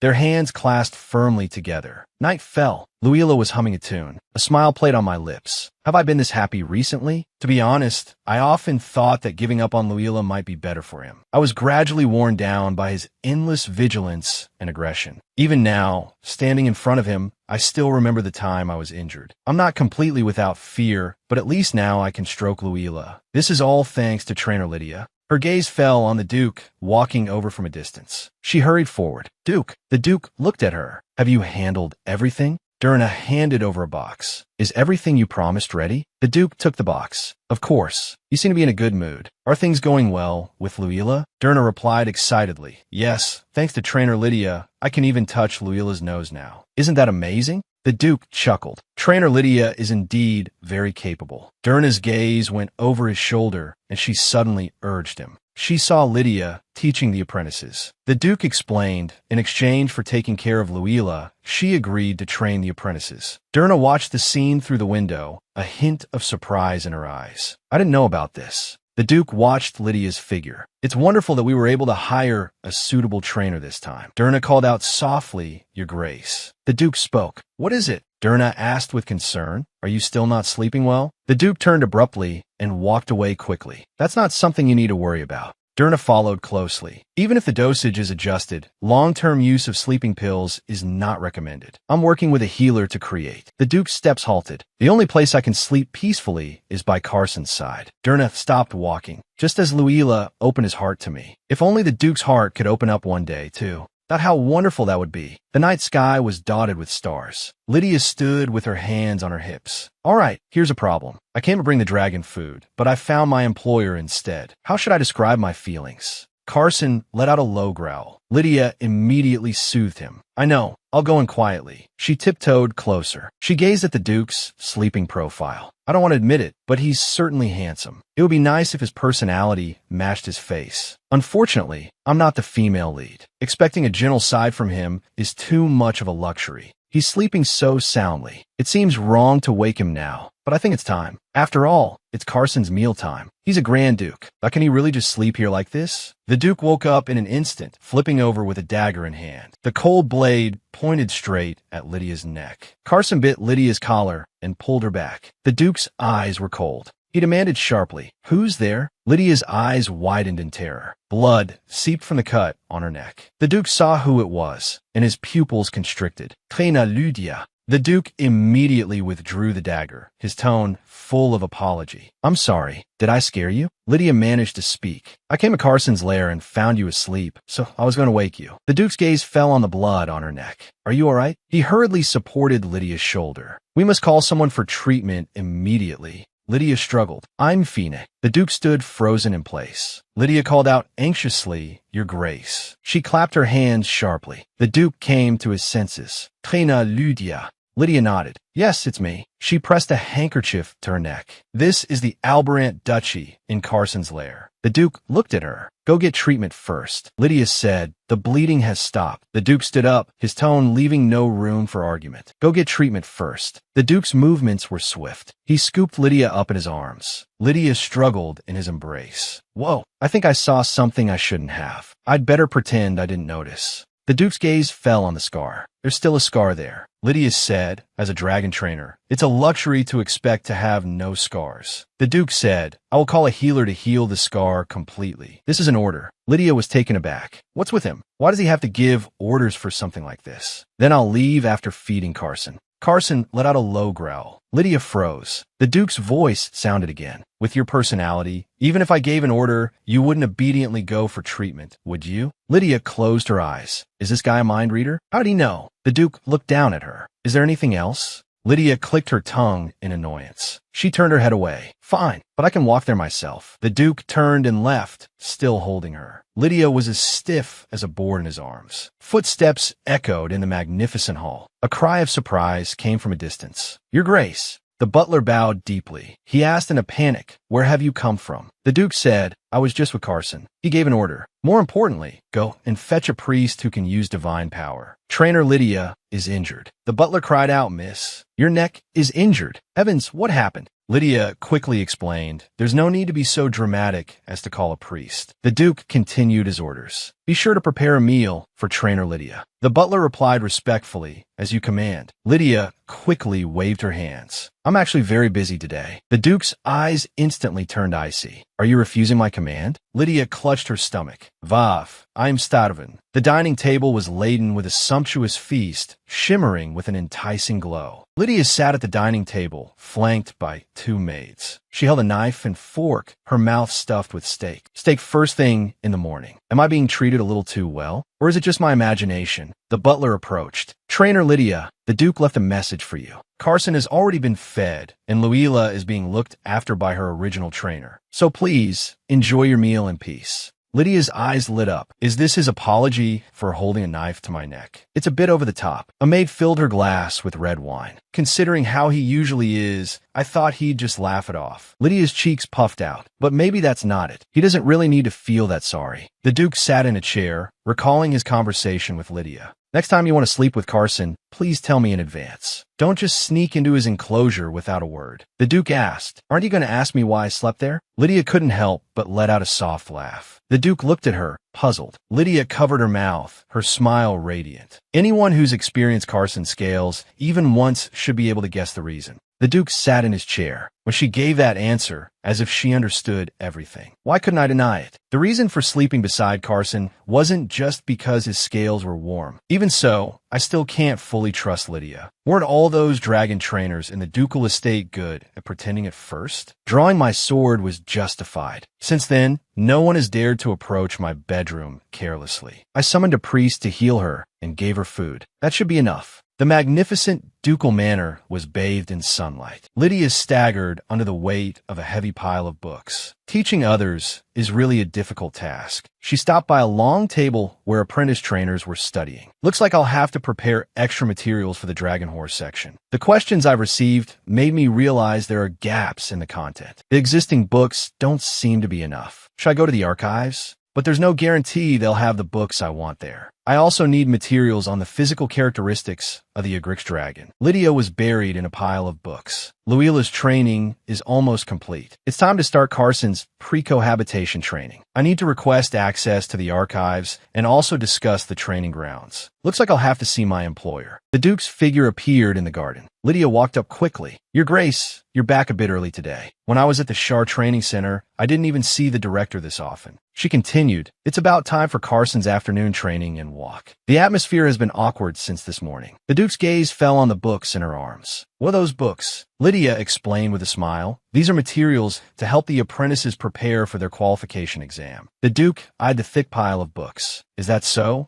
It's a lot. Lydia continued. The scope of the Dragon Trainer qualification exam is very broad. You never know what questions will come up. I've only compiled the common points of error. It's already this much. The real problem is this isn't all. She gathered her courage. Your Grace, I have a few requests. The Duke responded with a blank expression. Speak. Lydia said, the records on the Agrix dragon. Were they lost with the death of its exclusive trainer? The Duke's eyes sharpened, and Lydia's voice was clear. So I need your knowledge. The Duke took the books from her hands. You mean the knowledge I gained while raising Carson? Lydia looked at him, completely bewildered. She stammered, why yes. But why are you taking those? Lydia was a bit flustered. Right now, there's nothing more valuable than a dragon trainer's experience. I'm not quite used to this kind of consideration. The Duke is the one chosen by the Agrix dragon. He's been raising Carson since he became sentient. Nothing is more useful than the experience of someone who's lived it. This is a completely reasonable request. But a bead of sweat trickled down Lydia's temple. With the Duke still not trusting me, it'll probably be difficult to get that kind of information. The Duke's voice cut in. It seems I'll need some time to organize my thoughts. Lydia was completely shocked. What? Why? The Duke's voice sounded a bit troubled. To suddenly talk about over 100 years of history, it's hard to know where to begin. What else? Didn't you say you had a few requests? Lydia came to her senses. Really? She composed herself. I'd like to request the construction of a training nest for Carson and permission to use the archives. The Duke held the books. I'll have the butler grant you access to the archives. But as for building a training nest for Carson, haven't we already built a separate nest? Lydia explained, that nest is for after he completes all his training. Right now, if Carson is with the other dragons, I can't guarantee his stability. Lydia placed her hands on her hips, looking confidently at him. As you know, Carson is the #1 most notoriously difficult dragon. The Duke's blue eyes flickered. That's right, and that's precisely why a dragon trainer must put in so much effort. A brilliant smile bloomed on Lydia's face. That's also one of the main reasons I became his exclusive trainer. The Duke turned his head. I heard Carson was brought over to correct Durna's dragon, but nothing major happened, right? Lydia nodded. Yes, but Carson is male and Luila is female. Although they are different species, male dragons are generally more tolerant of female dragons that have laid eggs. The Duke's gaze was probing. Are you saying that Carson has taken a liking to that female dragon? Carson's pupils suddenly contracted. He let out a questioning growl. He abruptly spread his wings, his tail slamming heavily onto the ground, and let out a deafening roar. Lydia crossed her arms, watching the scene with great interest. Wow, this is the first time I've seen this kind of reaction. The Duke watched the enraged Carson. He's saying no. Lydia was thoughtful. Even if he doesn't like her, he didn't show any aggression. Carson let out a low roar, flames churning in his throat. Lydia looked at Carson. Could it be that he's shy? The Duke fell into thought. It's more like he's been found out and is at a loss for words. The Duke sat on his ornate throne, writing on a document with a quill. The butler came forward to report. Trainer Lydia has entered the archives. The Duke asked, today as well? The butler nodded. Yes, Your Grace. The Duke's gaze was deep. Frankly, just because Carson has accepted her doesn't mean we can stop our surveillance. Lydia probably doesn't know. To ensure she is under surveillance at all times. In the shadows, the Watcher's eyes gleam coldly. It would be utterly foolish to let our guard down around someone new to the Albrandt family. But according to the reports so far, Lydia has shown no personal motives, focusing only on the dragons. Can I really trust her? What if all of this is just a clever ploy? I can't rule out that possibility. In the past, there have been plenty who lay low for years, waiting for us to let our guard down before making a move. To this day, there are no records whatsoever on the Agrix dragon, Carson. If she were to one day betray and harm Carson, the Duke's eyes turned icy. I would never forgive myself. A knock came at the door. Your Grace, it's Bhaskar. The Duke answered without looking up. Come in. Bhaskar walked in, holding a stack of documents. The Duke looked at him. You brought him today. Bhaskar nodded. Yes, it was just a coincidence. Emerald. A dark green leopard appeared out of thin air, its form agile. This is the Panthera forerunner, Emerald. The Duke said, still not used to it? Bhaskar explained, he rarely shows himself and doesn't proactively approach people, as long as his bowl is filled, but he'll eat by himself. Bhaskar sighed. Sometimes I even forget he exists. Emerald rubbed his head against his leg, letting out a low purr. A trace of resignation crossed Bhaskar's face. The Duke asked, are there reports? Bhaskar placed the documents on the table. Yes, I brought some files that require regular review. The Duke rested his chin on his hand. Anything noteworthy? Bhaskar replied, the dragon management has entered a stable phase. Management efficiency has improved, and the apprentice trainers are also more satisfied. The Duke said, is that so? Bhaskar explained, yes. Now that licensed professionals are carrying out the tasks, everything has stabilized. Even the most sensitive and difficult female masslid dragon has been corrected. The wild dragon horses captured during the escape incident are also being successfully tamed. This is all thanks to Trainer Lydia.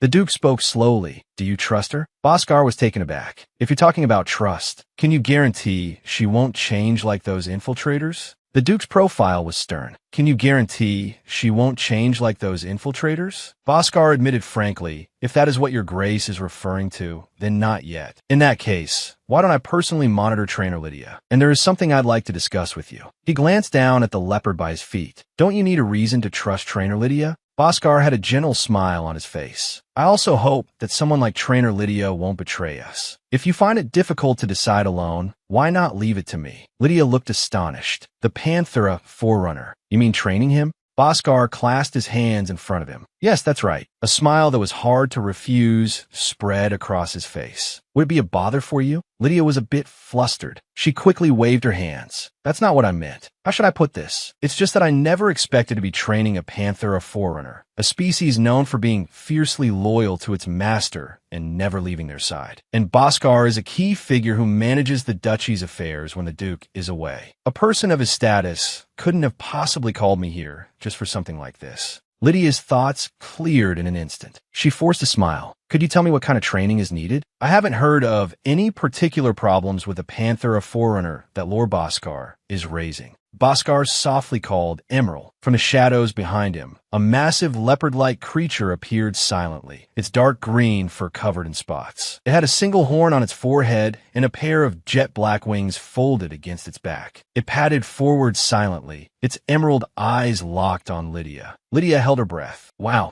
Bhaskar placed a hand on his chest. I think I may have expressed myself poorly. Training is indeed necessary, but it's not that Emerald has any flaws. It's that I have a flaw. Lydia asked tentatively, you have a hard time understanding Emerald's intentions, don't you? Bhaskar affirmed, yes, that's right. He won't even appear unless I'm alone with him, and we almost never have the chance to be alone. Even when we are, his reactions are very cold. Lydia listened quietly, her gaze fixed on Emerald. Emerald walked straight toward Lydia. Lydia held out a hand, signaling for Bhaskar to be quiet. Bhaskar's hand froze in midair, his expression complex. Lydia slowly sat down. Emerald approached meekly. Lydia closed her eyes, feeling his proximity. Emerald closed his eyes as well. Lydia said, "He's very wary. You formed a bond with a wonderful dragon." Bhaskar watched the scene. "I must admit, I didn't expect you to just sit down when Emerald approached." Lydia opened her eyes. "If you want to be a dragon trainer, you need to be a little bold. Besides what you just mentioned, is there anything else that worries you? Or anything you hope to improve?" Bhaskar sighed. "I want to know what I can do to make Emerald happy. To be honest, I'm not sure if I'm a good master. We've been together for many years, but rather than a master and his partner dragon, we're more like roommates who have no interest in each other. It feels like I provide him with food and shelter, and in exchange, Emerald provides me with protection." Lydia was thoughtful. "I see what you mean. In that case, I'll need to observe Emerald to understand his preferences. Is that all right?" A slight smile touched the corner of Bhaskar's mouth. "Of course, if it will truly help. I'd be happy to." Lydia added, "In that case, I might have to stay by your side for a while. I'll do my best not to disturb your work." Was that expression just now my imagination?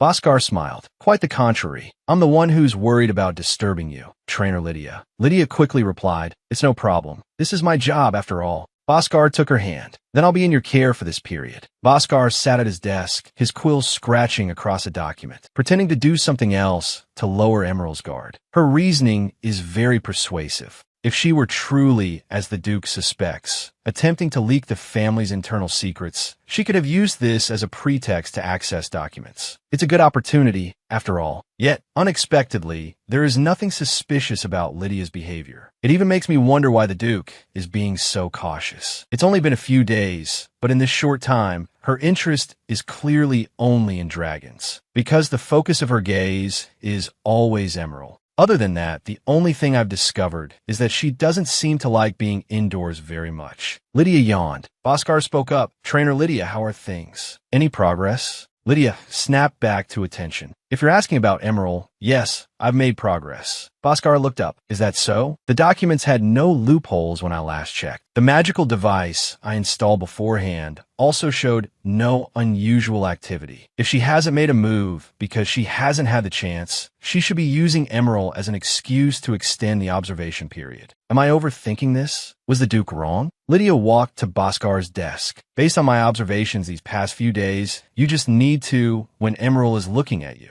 pet him. That's all." Bhaskar looked completely blank. "That's it." Lydia answered affirmatively. "If you're asking for a way to show affection to Emerald, yes. That's it. To put it simply, it's like the difference between a dog and a cat." Bhaskar looked puzzled. "A dog and a cat?" Lydia explained. "For example, the Duke's dragon, Carson, is more like a dog. When he wants to be petted, he'll proactively nuzzle his head against you. But Emerald isn't as direct as Carson. He's just more emotionally stable, and his way of expressing himself is more subtle and harder to notice. For instance, when Emerald just looks at you quietly, the meaning behind that gaze is that he wants to be petted." Lydia suggested with a smile, "Would you like to try petting Emerald now?" Bhaskar reached out and gently stroked the top of Emerald's head. "Is it really just this?" Emerald suddenly leaned his head against Bhaskar, nuzzling him affectionately. Bhaskar's body instantly stiffened. Emerald let out a contented purr. He narrowed his eyes, enjoying Bhaskar's touch. Bhaskar's movements were very skilled. Lydia said softly, "You seem quite used to petting him. Has Emerald become less expressive than when he was young?"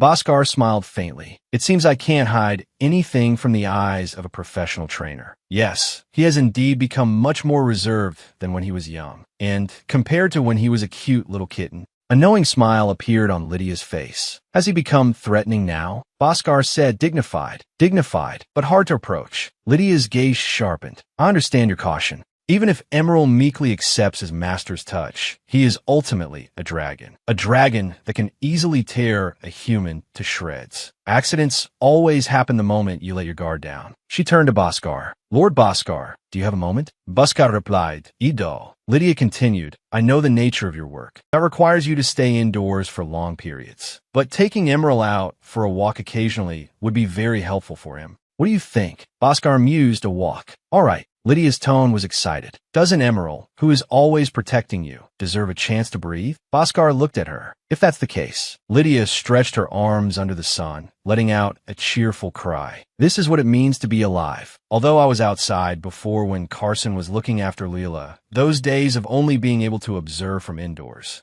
that were sheer torture. I bet Emerald doesn't hate this either. Dragons should be running and jumping around outside. Do you think being a close guard is enough for him? Emerald let out a low growl in agreement. Bhaskar was thoughtful. Come to think of it, I seem to have always used being busy with work as an excuse to neglect Emerald. Lydia expressed her understanding. You're very busy. I get it. Seriously, Bhaskar works way too hard. He's definitely earning his salary. He's practically pouring his soul into it. I'd rather feed 30 dragons myself than ever do that kind of work. I couldn't do it. Maybe Emerald understands your situation, which is why he doesn't ask for much. When Emerald looks at you, it's because he wants something. When he comes to your feet, it means don't ignore me. Lydia suggested, at times like that, you should pet him or occasionally give him a treat. Coming out for a walk together like this. That's my advice. Bhaskar was silent for a moment. Is that enough? Lydia nodded. Yes, it's better to give him more affection during walks. Just because he's not good at expressing himself doesn't mean he doesn't have feelings. Lydia gestured for Bhaskar to look. Look, Emerald is rolling around on the grass. Butterflies are fluttering around him. He looks happy, doesn't he? Bhaskar's gaze softened. I see. Lydia put her hands on her hips, a satisfied smile on her face. Yes, and you too should while walking with Emerald. But relax properly. Working all the time will not suffocate you. Bhaskar looked at her. It seems observing Emerald was quite an ordeal for you. Lydia was suddenly startled. Anyway, you just need to remember that point. Bhaskar tilted his head. Is it really that simple? Lydia explained. Emerald never had any behavioral problems to begin with. It's just that you didn't quite know how to interact with him. If you have any other questions, you can come to me anytime. I also got to observe a precious Panthera forerunner. So, Bhaskar let out a light laugh. Trainer Lydia, you're a truly interesting person. Lydia looked confused. What do you mean by that? Bhaskar suddenly bowed deeply. First, I must apologize to you. Lydia took a startled step back. Lord Bhaskar. Bhaskar continued. Actually, the real reason I asked you to train Emerald was to have an opportunity to be with you. Lydia's pupils contracted sharply. What? Her voice trembled slightly. Are you saying it was to monitor me? Bhaskar straightened up, placing a hand on his chest. Regrettably, yes. Please forgive my impertinence. Lydia's gaze sharpened. But this is strange. Why are you telling me this so easily? Bhaskar's gaze was frank. Based on my observations, Trainer Lydia, you have no ulterior motives. You're simply a person who genuinely loves dragons and has made it your profession. Am I right? Lydia's body froze. She looked down, silent. Bhaskar continued. Trainer Lydia, do you know why His Grace entrusted the Panthera forerunner to me? Lydia answered hesitantly. Isn't it for safety and protection? Bhaskar confirmed her guess. That's right, and that also means that in this vast duchy, that he trusts no one. Lydia remembered the Duke's uncle, Yuri's Albrandt's story. Bhaskar said, I imagine you've already heard about it from the Duke. Afterwards, Yuri's Albrandt and his wife were punished. The matter seemed to be over. But Bhaskar pushed up his glasses. The Albrandt duchy was thrown into turmoil. The dark shadows of countless nobles were stirring restlessly. How many people do you think would pass up this opportunity? The ducal title in the hands of a 12-year-old child was, in anyone's eyes, too immense and too tempting. The young Duke knelt on the ground, clutching the young dragon Carson tightly, surrounded by bloodstains. He was willing to stain his hands with blood for it. I know very well what it's like to be suspected, but I hope you can understand that we had no other choice at the time. Lydia's expression grew increasingly icy, but this makes me understand even less. Why are you telling me all this? It's been too short a time, hasn't it? I've only been employed for a few months. Have I earned your trust so quickly?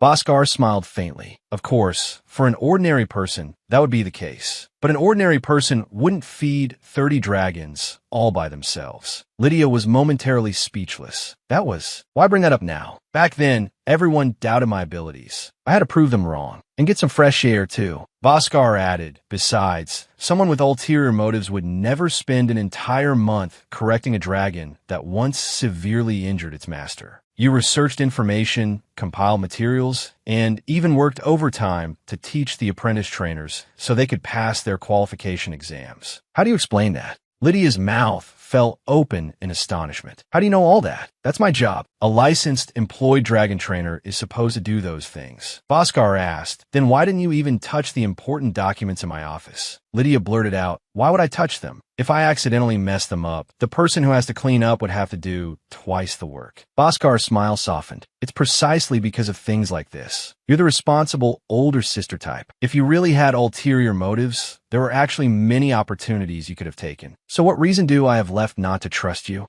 Lydia covered her face. Damn, now that he puts it that way, I'm at a loss for words. Bhaskar suddenly dropped to one knee. Trina Lydia. Lydia jumped in surprise. His Grace will continue to doubt you. After all, it took many years for even me, who grew up with him, to earn his trust. I know this is a selfish request, but could I ask you to understand his attitude? A cold voice suddenly cut in. What are you two doing here? The two of them spun around abruptly to see the Duke standing not far away. The Duke's eyes were dark. Didn't I just ask what you were doing here? Why did the Duke suddenly appear? Lydia and Bhaskar hurriedly bowed. Greetings, Your Grace, Duke Alberant. Lydia raised her head, a hint of wariness in her eyes. The Duke's gaze swept between her and Bhaskar. Bhaskar's words echoed in her mind. His Grace will continue to doubt you. After all, it took many years for even me, who grew up with him, to earn his trust. I know this is a selfish request, but could I ask you to understand his attitude? Lydia's jaw tightened slightly. She fell silent. The Duke's voice broke the stalemate. Lydia, aren't you supposed to be on duty? Lydia immediately replied, Lord Bhaskar requested dragon training. I was assisting him. The Duke's gaze flickered past her. Is that so? It seems your workload isn't as heavy as I thought. Lydia's expression froze. Wait, I think I just heard something ominous. The Duke and Lydia stood facing each other, the air seemingly frozen. The Duke crossed his arms, a hint of mockery in his tone. Taking on another dragon so easily. It seems I've severely underestimated your abilities. Lydia hurriedly tried to explain, Your Grace, it's not like that. Lord Bhaskar just needed a little advice, so I agreed. The Duke's questioning pressed on. For a little advice, you stayed with Bhaskar for an entire week? Lydia bit her lip, speechless. He knows exactly what happened. Why is he being like this? The Duke's sharp gaze scrutinized her. A blush rose on Lydia's cheeks, and she averted her eyes. Bhaskar spread his arms, trying to ease the tension. Now, please, both of you calm down. He turned to the Duke. Your Grace, what Trainer Lydia said is true. Thanks to her, though my relationship with Emerald has improved a great deal. I am very satisfied. It was my oversight not to report this to you separately. Could I ask for your magnanimity just this once? The Duke responded with a blank expression. Is that so? Lydia's gaze turned to Bhaskar, a warm feeling welling up inside her. Bhaskar, the Duke's profile was cast in shadow, his expression unreadable. His eyes grew even colder. Lydia felt an invisible pressure. On what grounds? What on earth did I do wrong? He took a sharp step forward. Your Grace. Lydia looked up, meeting the Duke's gaze directly. If you have a complaint, please state it plainly. The duty of the exclusive dragon trainer is to manage all the family's dragons. You must be clear on this point. Helping Lord Bhaskar's dragon is also part of my job. So what exactly is your problem, you damn employer? The Duke's eyes flickered, as if slightly surprised. He turned and walked away. Bhaskar covered his mouth with his hand, suppressing a laugh. I'm very sorry. However, you'll be experiencing more unreasonable things in the future. Lydia's anger flared instantly. Is the Duke's tyranny going to continue? Bhaskar chuckled. I apologize for that in advance. Lydia pressed a hand to her forehead. Right now, I just want to resign and escape the ducal estate. Bhaskar said, but that impulse probably won't last long. Lydia looked up in confusion. Why? Bhaskar smiled, a hint of understanding in his eyes. Because Carson wouldn't accept it. Lydia asked softly, is that all? Bhaskar lowered his head. Can you imagine it? A life where the slightest mistake could mean death. He has to be suspicious of every piece of clothing he wears, every bite of food he eats, even the place where he sleeps, and every person he trusts. Bhaskar bowed slightly, his tone grave. And you say, is that all? Carson is by the Duke's side. I want you to remember that it was that dragon who accompanied him through those difficult years. Lydia sat alone on the grass. Except for Carson, the Duke had spent his entire life in suspicion, relying only on a dragon, not people, suspecting everyone who got close to him. What kind of life would that be? It's the perfect backstory for some protagonist. If I had read about such a setup in a novel, I probably would have just found it interesting and immersive. But now a living, breathing person has such a past. The Duke held the reins, a faint smile on his face, basking in the sunlight with Carson beside him. He dismounted from Carson's back, landing steadily. He walked over to Lydia's side. "What are you thinking about?" Lydia turned abruptly. "Your Grace, is your flight finished?" The Duke crossed his arms. "As you can see, is Boscar's training request complete?" Lydia stood up. Why was he asking this? She spoke slowly for now, yes. The Duke pressed on. "Does it require continuous cooperation like with Derna?"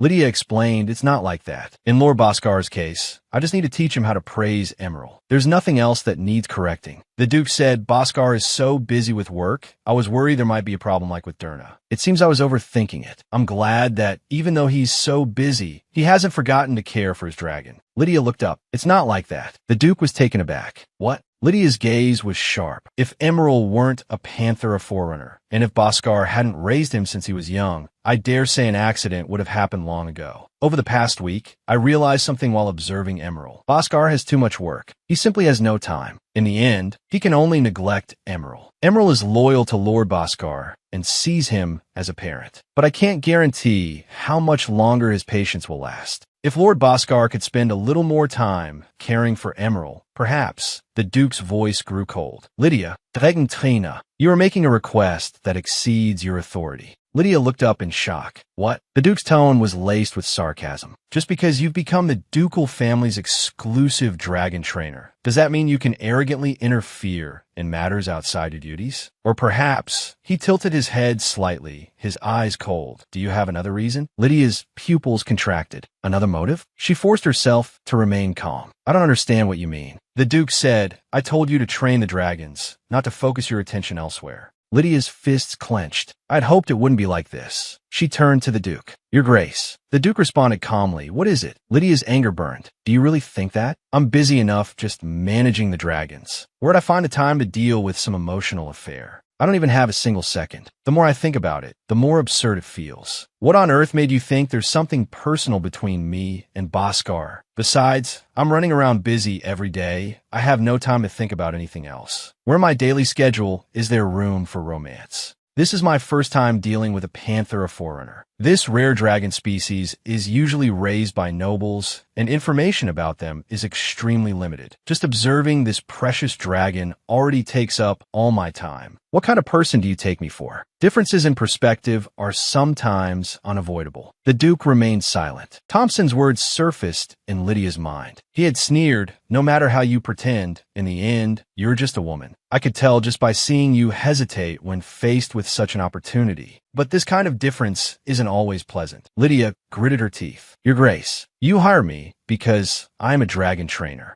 "That's right, I am a dragon trainer. I am caring for Lord Boscar's dragon in my capacity as a dragon trainer, not sharing a space with him as the woman named Lydia. If I were just a commoner from an orphanage, how could the ducal estate possibly have hired me? I have always been loyal to my duties, and I intend to continue to be." She clenched her fist tightly. "So, if you have even the slightest shred of respect for me as a dragon trainer, I hope you will refrain from saying such things in the future." Lydia looked directly at him, her gaze firm. "Even if you're my employer, I cannot simply laugh off remarks that disregard my hard work." The Duke stood alone in his lavish office. He leaned over, bracing himself on the desk. "Am I going mad?" He gritted his teeth, his expression dark and unreadable. "Why did I say something like that just now? I already knew that Boscar was going to investigate Lydia. Yes, I knew. So why did seeing them together bother me so much? Was it because she was smiling? That smile on Lydia's face, one she had never shown me." The Duke touched his lips with a gloved finger. "How absurd. Am I going mad? Things have finally settled down, yet I'm starting to have these wild thoughts. Kindness is poison. Opening your heart is a luxury. Letting down your guard is a one-way path to death. How many times have I been deceived by their appearances and opened my heart only to see them bare their fangs? Swallowing poison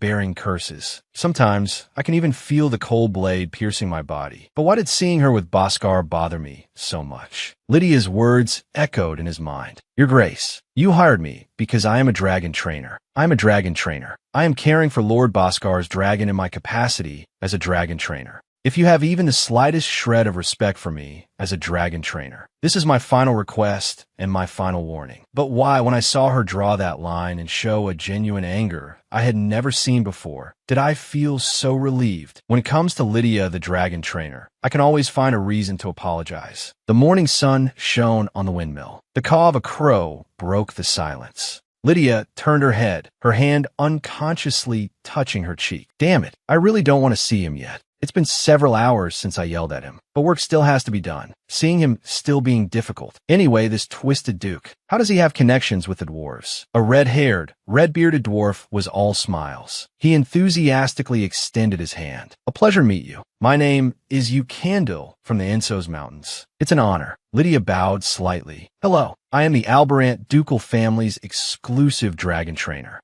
My name is Lydia. Dwarves, a race that only appeared in the novels of my past life. Short in stature, love to drink, have thick beards, and possess exquisite craftsmanship unmatched by humans. That's what I remember, and he's exactly as I imagined. Lydia wore a professional smile. His Grace said he needed the exclusive dragon trainer's opinion. Eukandil responded cheerfully, Ah, yes. This cage is being built for His Grace's dragon training. Eukandil glanced sideways, stealing a peek at the Duke. Why is he so gloomy today? He cleared his throat. Ahem. Dragon trainer Lydia, what else do you think is needed? Lydia looked troubled. Excuse me, I can't read the blueprints. Could you explain how you plan to build it? Eukandil confidently spread out the drawings. It's simple. First, to prevent the dragon from feeling confined, the width will be about this much. The stone trough and water trough will be installed here. The dragon gate is here. I'll install a triple lock, so there's no chance of it opening by accident. Lydia nodded repeatedly as she listened. Hand-built by a dwarf. That kind of accident would never happen. Professional mode activated. Eukandil burst out laughing. This young lady really knows how to talk. Lydia pointed to a spot on the blueprint. I'd like to add a transparent wall here, surrounding the entire cage. Eukandil frowned. That would increase the workload significantly. Would 2 gates be too much trouble?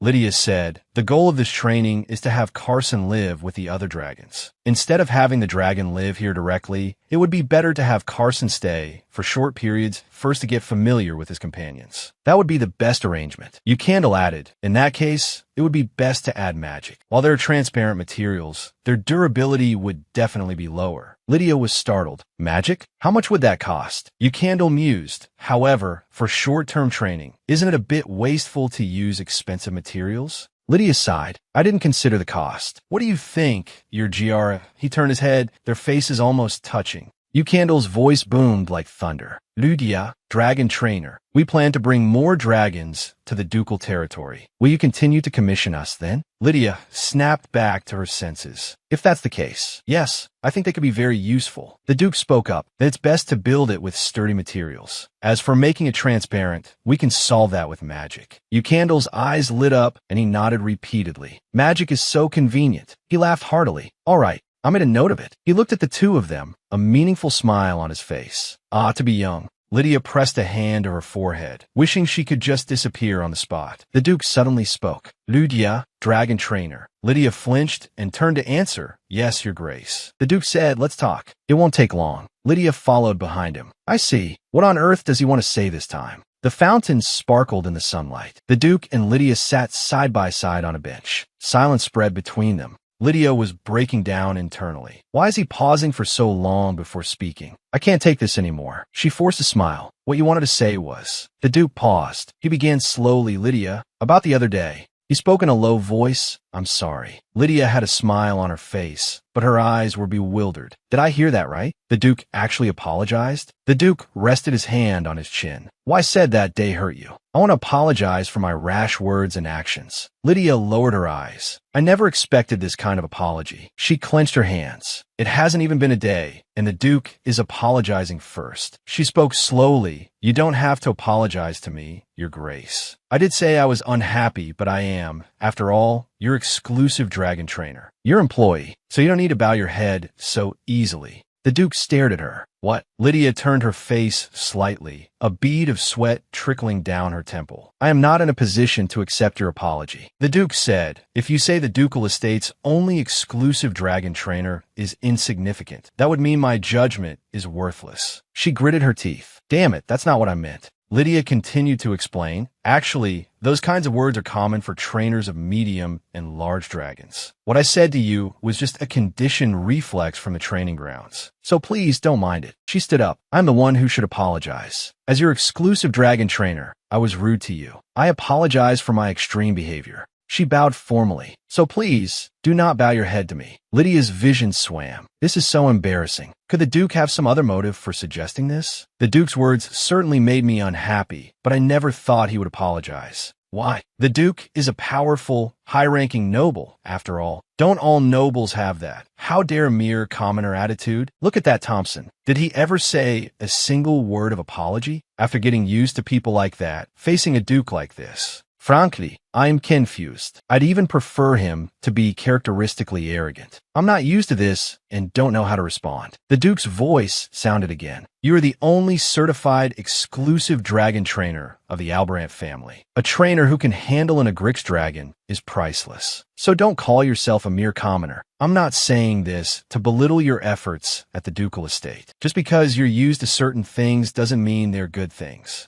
I was indeed rude, which is why I'm apologizing. I hope you can accept it. Lydia flinched slightly. The sunlight fell on him, as if coating him in a halo of light. She bowed deeply again. Just acknowledging my existence is more than I could ask for. A barely perceptible smile appeared on the Duke's face. Lydia said, well then, I have a class for the apprentice dragon trainers, so I'll take my leave. The Duke turned his head. All right. Lydia turned and walked away quickly. The Duke's gaze followed her. Why did I feel displeased just now? Why does Lydia belittle herself so much? A stifling heat rose in my chest. Why did that stifling feeling vanish the moment she said she was grateful for my acknowledgement? I want to know what on earth I'm thinking. Is my reaction just because I've finally found the partner I've been dreaming of? The Duke's eyes grew deep. Or was there another reason? A dragon trainer was riding a white dragon beast. The dragon beast reared up, letting out a screech. If you were going to fall, you would have fallen already. Getting a wild beast used to carrying a rider is a difficult and dangerous task. The beast's back is much higher than you'd think. The dragon beast was panting heavily, sweat pouring down. What's more, this was an adult dragon beast raised in the wild. The trainer leaned down, gently stroking the dragon beast's neck. Good boy. If you want to live here, you have to get rid of that stubborn temper. Lydia watched quietly, a look of approval in her eyes. He can actually endure and control the dragon when it's deliberately acting up. That kind of skill isn't something you can do just by having a license. The dragon beast stomped hard, its forelegs landing heavily. The trainer gripped the reins tightly, struggling to keep his balance. Calm down. He looked nervously at Lydia. Am I really going to be okay? Lydia's tone was firm.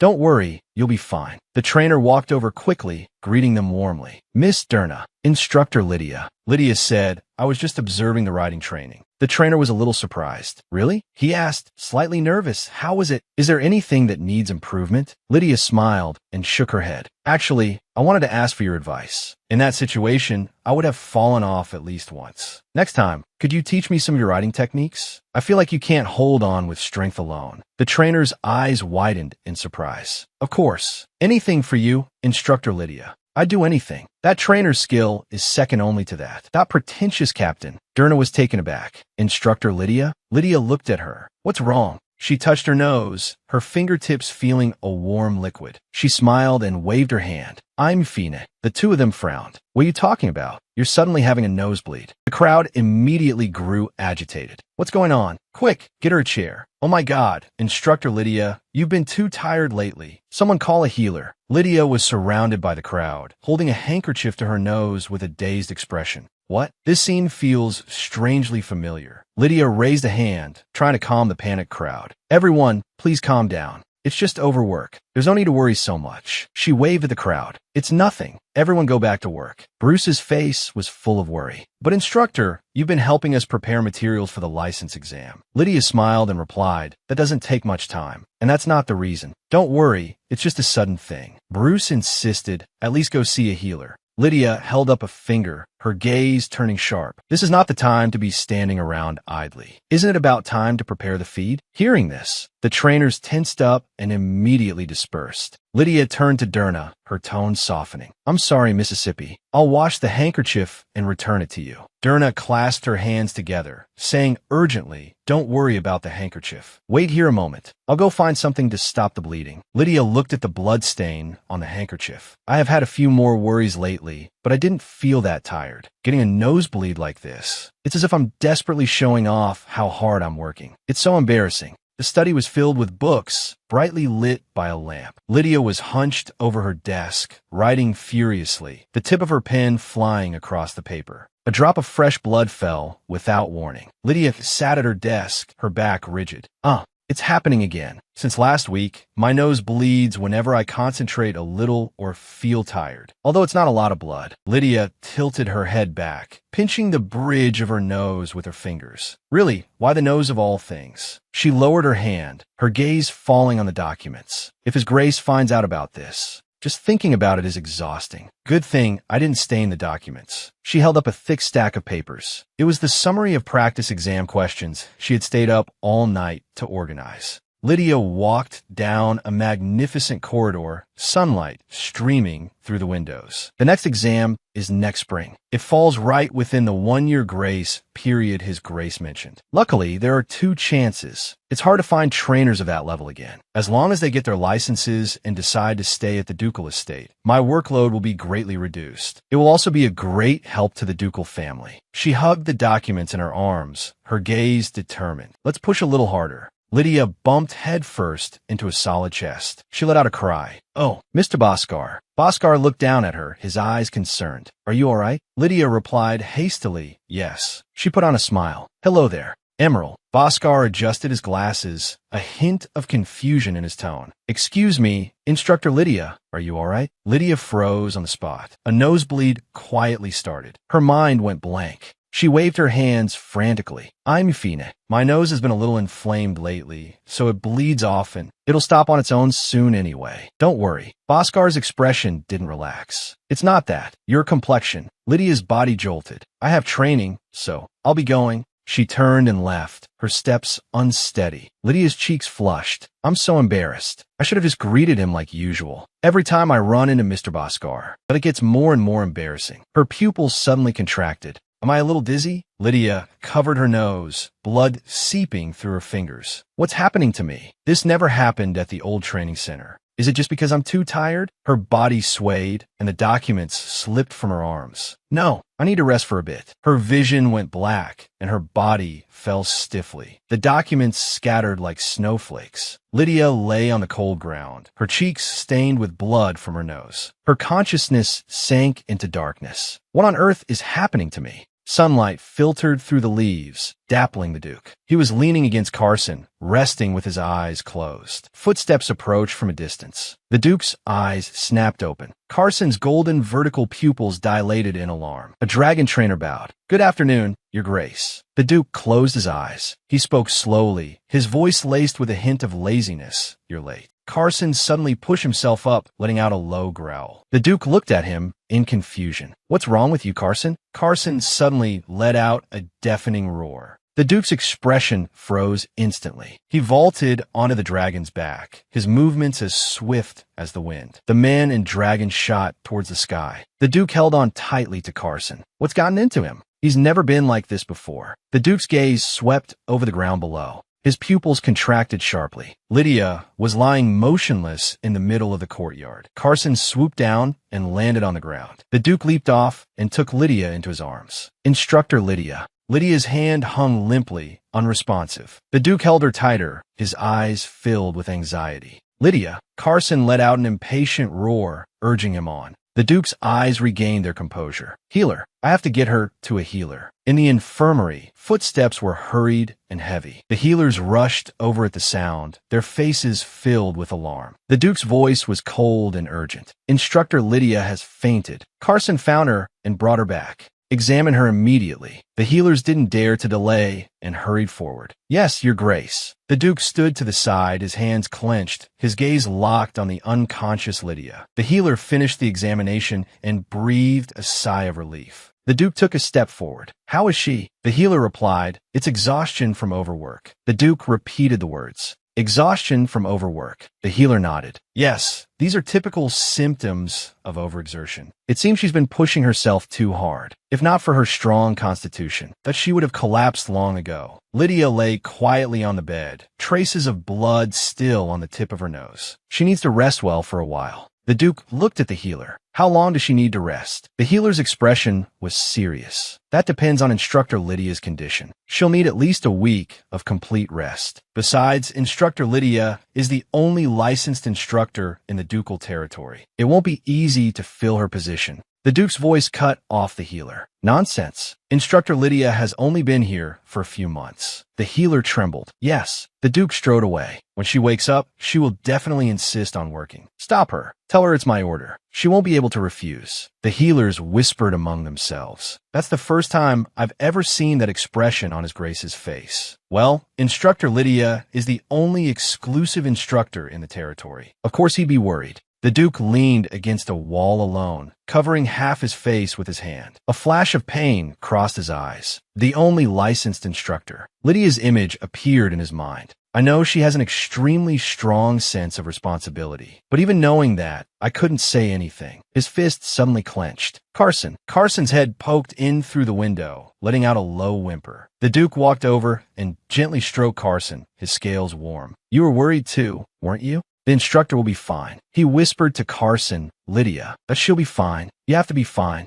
Sunlight cast dappled shadows through the sheer curtains. Lydia lay in bed, the warm sun brushing against her cheek. She let out a soft hum, her eyelids fluttering slightly. Lydia slowly opened her eyes, her consciousness still a bit hazy. The ceiling feels a little unfamiliar. I think I thought the same thing last time. A healer walked in carrying a tray. Ah, you're awake. Lydia pushed herself up, looking around. Where am I? The healer explained. This is the infirmary of the Albarant ducal territory. His Grace found you after you fainted and brought you here. Lydia was stunned. I fainted? Fragments of memory flooded her mind. I had just finished organizing the practice exams for the apprentice instructors and was on my way to the afternoon training. No, this isn't the time to be thinking about this. She threw back the covers and tried to get out of bed in a panic. I haven't handed over my work yet. Things must be a mess now. A hand in a black glove pressed down on her shoulder. She slowly looked up. The Duke's face came into view. The Duke looked at the healer. Is the instructor fully recovered? The healer replied that she must still be dizzy. Lydia was forcefully picked up by the Duke, her body stiffening. The Duke carried her towards the bed. Lydia struggled. Can't he be a little more flexible? The Duke's voice was cold and hard. You can't be foolish enough to think that fainting this time was a small matter, can you? Ive investigated. You've been working overtime, helping the apprentices prepare for their qualification exams. You also took over Luila's corrective training. Lydia's face grew paler. The Duke continued, not only that, while being in charge of Carson and Emerald, you've also been looking after the work of other instructors. When did you ever rest? Lydia was speechless, her head lowered involuntarily. I thought I had rest enough. I didn't know I would faint. Everything around her plunged into darkness. Why did it suddenly get dark? Carson's head filled the entire window. Lydia froze on the spot, her mind. That went blank. She cried out in shock. The healer also looked astonished. Carson's huge body, his tail wagged excitedly in the courtyard. He let out a joyful shriek. Lydia, she got out of bed. All right. You were really worried about me, weren't you? Carson let out a satisfied growl. The healer shouted at the Duke, Your Grace, how could you bring a dragon here? The Duke's face was calm, as if it had nothing to do with him. I can't handle Carson's temper. Lydia hugged Carson's head, a gentle smile on her face. Knowing Carson, he must have caused a huge scene on the way here, right? The healer stomped her foot in frustration. Instructor, don't you sympathize with him? Lydia said, it's just overwork. If His Grace hadn't brought him, we might have been in trouble. Carson purred contentedly, rubbing his head against Lydia. The healer's tone was serious. Instructor, if you don't rest properly, you'll have to stay in the infirmary even longer. Lydia looked horrified. I don't want that. A smile touched the corner of the Duke's mouth. You say that, but in your heart, you're happy the dragon is here, aren't you? Lydia, having been seen through, blushed slightly. Ha, you found me out. The healer held her forehead, looking helpless. Before more people see him, hurry up and send him back. The Duke cleared his throat. All right, I will. Carson's claws gripped the window frame, making a dull, thudding sound. Lydia quickly tried to soothe him. No, Carson, if you keep pushing like that, the house will collapse. That person from before will come back and scold us. Carson stopped moving. The atmosphere froze. Lydia lowered her head. She cleared her throat. I'll take good care of myself from now on. It's great to see Carson, but Duke, you were too reckless just now. With your status, you could have coaxed him into waiting in the enclosure. The Duke's gaze was sharp. Have you forgotten how Carson went berserk the last time I made him rest? Lydia retorted. With that one experience, it shouldn't have been hard to calm him down this time. The Duke's tone was unquestionable. Precisely because it happened once, Carson's reaction would only be more intense. Lydia was speechless. She suddenly let out a cry. The Duke was instantly alert. What's wrong? Lydia's face was deathly pale. She suddenly remembered something. Those documents I organized. The Duke looked at her in disbelief. You're still worried about that now? Lydia retorted emotionally. They're important. Do you know how much effort I put into organizing them? The Duke's voice was calm and steady. If you're referring to those documents, I've already picked them up and given them to Instructor Bruce. He's studying them now. Lydia breathed a sigh of relief. Thank heavens. She held her forehead. What can I do? I'm the only qualified instructor in the duchy. Besides, it's not like I'm completely unaware of the duchy situation. We can't hire more instructors, can we? The Duke's tone became stern. You're not reflecting at all. It sounds like you want to faint again. Then we'll increase the number of instructors in the ducal house. Lydia was incredulous. Are you serious? The Duke turned and walked towards the door, his back resolute. I understand your concerns, but that's not something you need to worry about. Stop troubling yourself with unnecessary things. Focusing on your recovery and resting is how you can help. Lydia sighed helplessly. I really can't tell if you're worried about me or scolding me. She lowered her eyelids, just about to say thank you. 1 week later, Carson was lying on the ground, letting out an irritated growl. His huge body writhed restlessly. The Duke sat beside him. You know, Instructor Lydia can only come back when she's fully recovered. Carson shot up, letting out a deafening roar. The Duke soothed him. I know you miss her, but if you go looking for her, you'll only slow down her recovery. What'll we do then? Carson laid down dejectedly, whimpering. Ever since I took over Carson's care again, time has become incredibly tense. Without Instructor Lydia, I don't know how I managed this enormous workload before. I'm not the only one who feels her absence. Durna, who is undergoing training with Luila, had to pause her training until Lydia returns. This was only natural. However, she still hasn't overcome the trauma of being attacked by Luila. The progress she was able to make. That was entirely thanks to Lydia. Without a dedicated instructor, not only the other training, but even Luila's care has fallen back into the hands of the apprentice instructors. The situation at the training center is just as bad. It's as if a solid core pillar has disappeared, leaving everything adrift and precarious. Instructor Lydia has only been here for a few months. Everything has just returned to how it was before. The Duke looked down at the documents. What a ridiculous thought. I don't want to admit it, but the impact of Lydia's absence is far greater than I imagined, far beyond my expectations. But I have no intention of changing my mind, because Instructor Lydia needs to rest. Even if it means increasing the burden on others, her recovery is the top priority, because she is the only qualified instructor in the duchy who truly cares for the dragons and is not swayed by others. The Duke stood up. Emise here. I should go see her. Carson peeked out from behind the Duke's legs, letting out a wary growl. The Duke turned to leave. No, you'll only disturb the instructor if you go. It's because the instructor is stuck in the infirmary. This is troubling me. I never knew she was so capable. It feels like I've been taking advantage of her. That's why my chest feels so heavy, as if something is pressing down on it. As long as she recovers quickly, I won't feel this way anymore. Yes, that must be it. The Duke stopped abruptly. His gaze froze. Lydia was crouching on the ground, interacting intimately with Emerald. Her smile was bright. The Duke rushed forward and grabbed Lydia's wrist. Why is the instructor, who's supposed to be in the infirmary, out here? Bhaskar stepped forward. Your Grace, you're here. The Duke's tone was calm. Yes, I just finished some business and was on my way. His voice was bone-chillingly cold. Why is a patient outside? Lydia broke out in a cold sweat. Why is he always like this to me? What did I do wrong? She spoke up. Your Grace, the healer, gave me permission to come out for a walk. The Duke was incredulous. The healer gave permission? His eyes were dark with disbelief. Lydia's tone was urgent. Why won't you believe what I'm saying? Bhaskar spoke up. It's not good for a patient to stay indoors all the time. The healer knows this, which is why she gave permission. The Duke snorted. With a dragon here, how can the instructor possibly rest peacefully? Lydia hugged Emerald tightly. I finally get to see a dragon again. I feel so much better. Don't take him away from me. The Duke watched this scene, his expression complex. Nonsense. He sighed. He softly called for Bhaskar. Bhaskar responded, "Yes, Your Grace." The Duke gave an order. "I'll send guards to you. For now, leave Emerald with Instructor Lydia." Lydia heard this and whipped her head around. "What?" She repeatedly shook her head. "Your Grace, there's no need for that." She explained with a smile, "Emerald can't be away from Mr. Bhaskar. What I mean is, I'd like to spend a little more time with Emerald." The Duke's voice drifted over. "So, you want to stay with Bhaskar?" Lydia froze. "Yes, that's right. Why does that sound so strange?" The Duke's face instantly darkened. He gritted his teeth. "Bhaskar, escort Instructor Lydia back to the infirmary." Bhaskar was stunned. "What? But Your Grace." The Duke's tone was unquestionable. "If you don't accept my offer, then there's no other way. The confinement period will just have to be extended." Lydia exclaimed, "Your Grace." Bhaskar tried to smooth things over. "Instructor Lydia has only been out for 10 minutes. The Duke's gaze sharpened. "Bhaskar, are you defying my orders?" Bhaskar placed a hand on the Duke's shoulder. "Your Grace." His tone was calm. "Staying in bed all the time is not good for the body. That's why the healer allowed her to come out. Besides, if you don't speak up, no one will know what you're really thinking. If you want something, you should just say it directly." The Duke sat at his desk. A knock sounded at the door. Without looking up, he said, "Come in."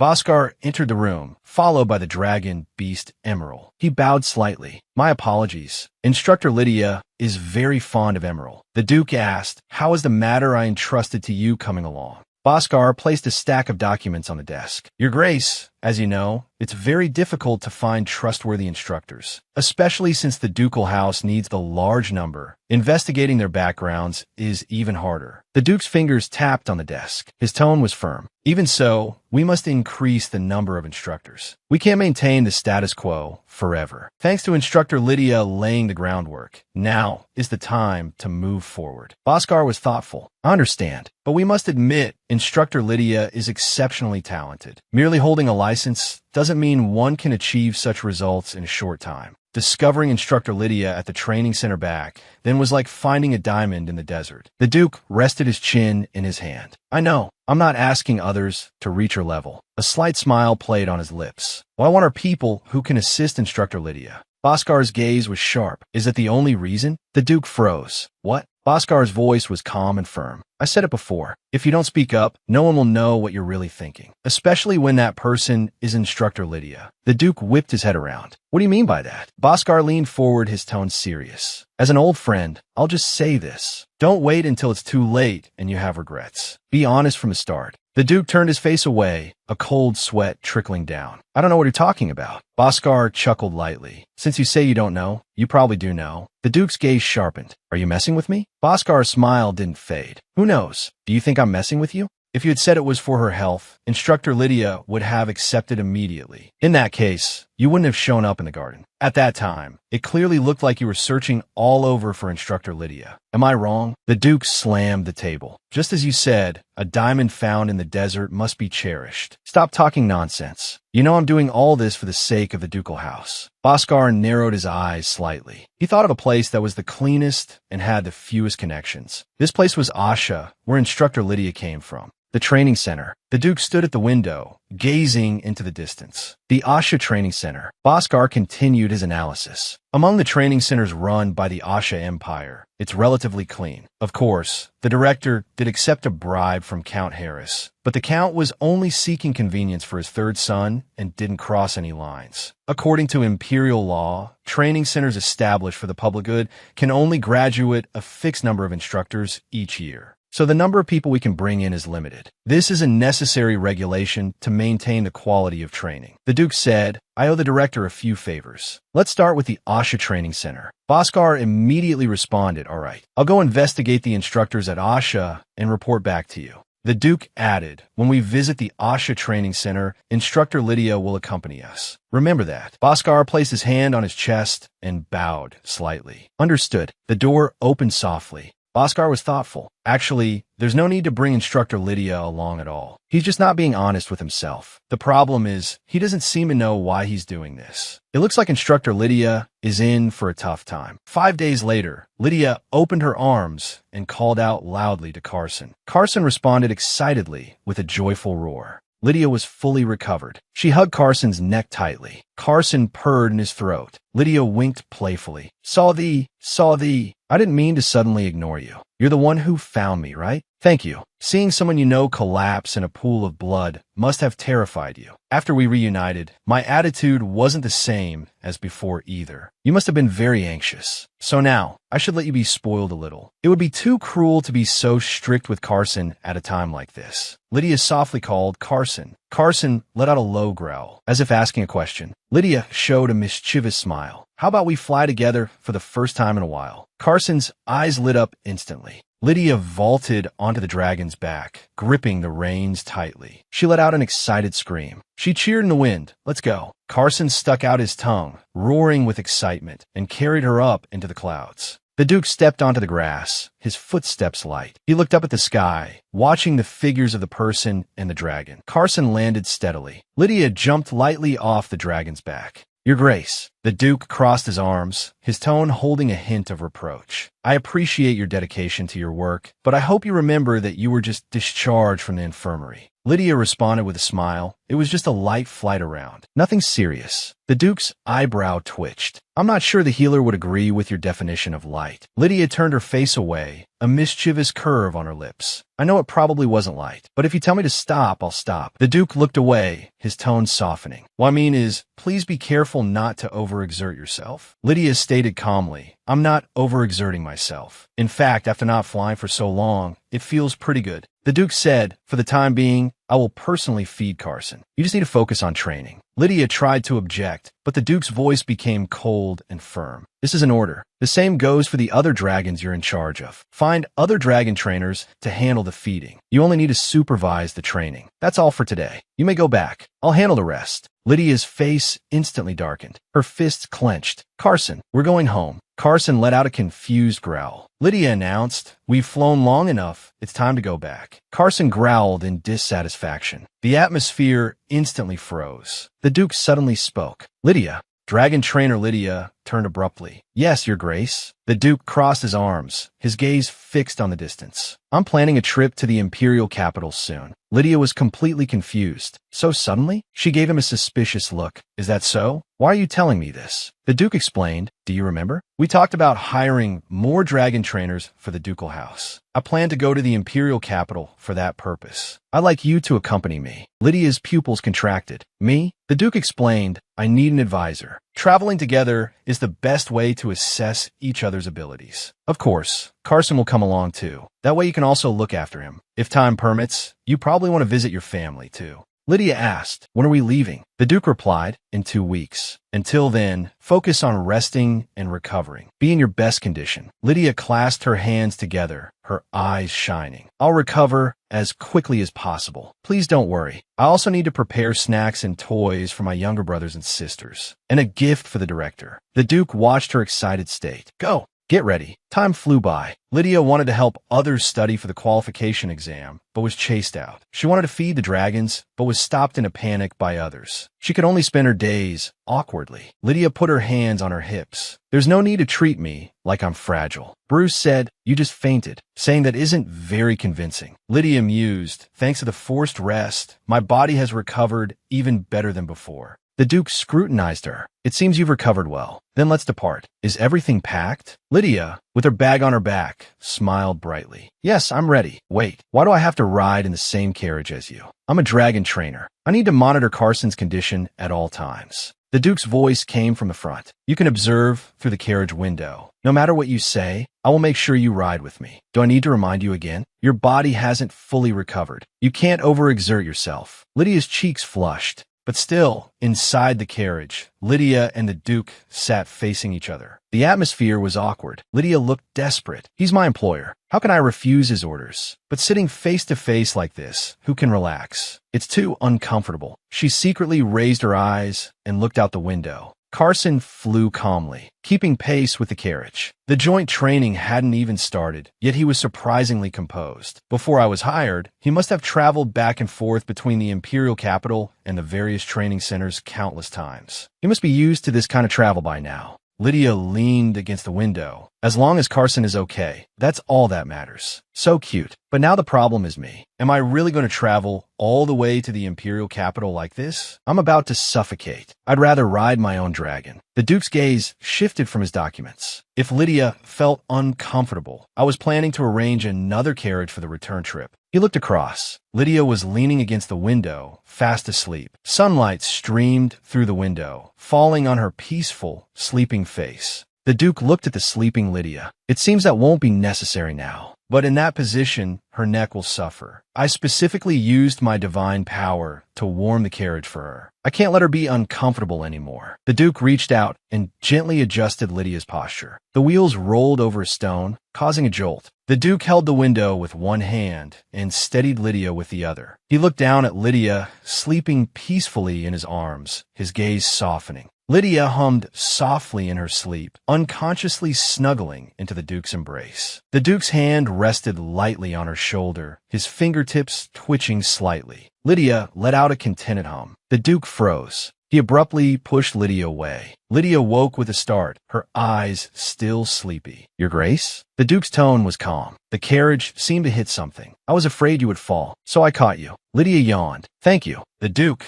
with his back to her, said in a steady voice, We're almost there. Pull yourself together. Lydia responded in a small voice. Yes. She looked outside. The carriage was entering a magnificent city. It's been a while. Lydia stood on the street with her bag, looking lost. Are we planning to go to the training center? The Duke's voice came from behind her. Did we not mention it? This is the Asha training center. Don't you like it? Lydia forced a stiff smile. It's not that I don't like it. It's just, this is where I used to work. The Duke explained, we don't necessarily have to recruit trainers from here. But this place is directly managed by the Empire, so it's relatively clean. Lydia looked indignant. There's a director here who takes bribes. And you call this clean? The Duke's tone was flat. Compared to other places, it is clean. If you want to hear about them, I can easily give you several examples of filthy training centers. Lydia immediately waved her hands. No, thank you. She turned. Then I'll go in first and get Carson under control. The Duke nodded in response. As you wish. Lydia walked towards Carson, gently stroking his side. She soothed him softly. Calm down, okay? A voice called out, Who's this? Lydia looked up, confused. Melissa came running, waving her hand. Lydia responded with pleasant surprise. Melissa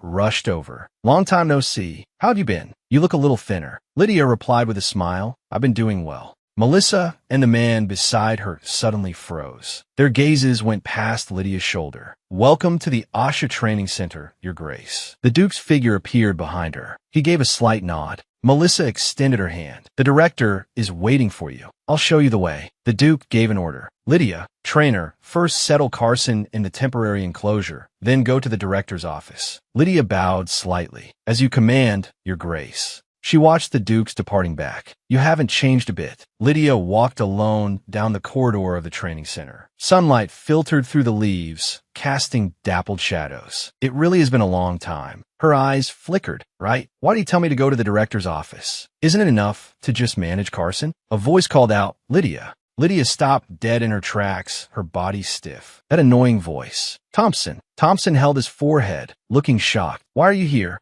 Lydia looked at him expressionlessly. Then why are you here? Weren't you expelled from the Asha Training Center? I heard you needed 6 months to recover. Discharged so soon? Have 6 months passed already? Thompson sneered, his tone arrogant. Who gave you the nerve to speak to a nobleman in that tone? Lydia looked at him coldly. Sorry, I forgot. After being expelled, you're no longer a trainer, but the youngest son of some noble family. Thompson flew into a rage. This wench dares to be so rude to anyone. Did you use your womanly charms on the Duke to act so arrogantly here? You dropped the act as soon as you saw the Duke. He crossed his arms, a mocking look on his face. Looks like you had a lot of fun. After all, you went to the illustrious house of Duke Albarant. No wonder you're back at the training center now. It seems things didn't go so well with the Duke. Thompson's smile was greasy. He sized up Lydia. She's an uncultured wild girl, but her face and figure are not bad. In that case, I could take her under my wing personally. He moved closer to Lydia. As for her rebellious side, I'll just have her fix it herself. I don't mind a little bit of rebellion. Thompson's hand reached for Lydia's waist. Lydia spoke coldly. You're not the eldest son who will inherit the Count's title. Besides your noble blood, you're good for nothing. What else can you get?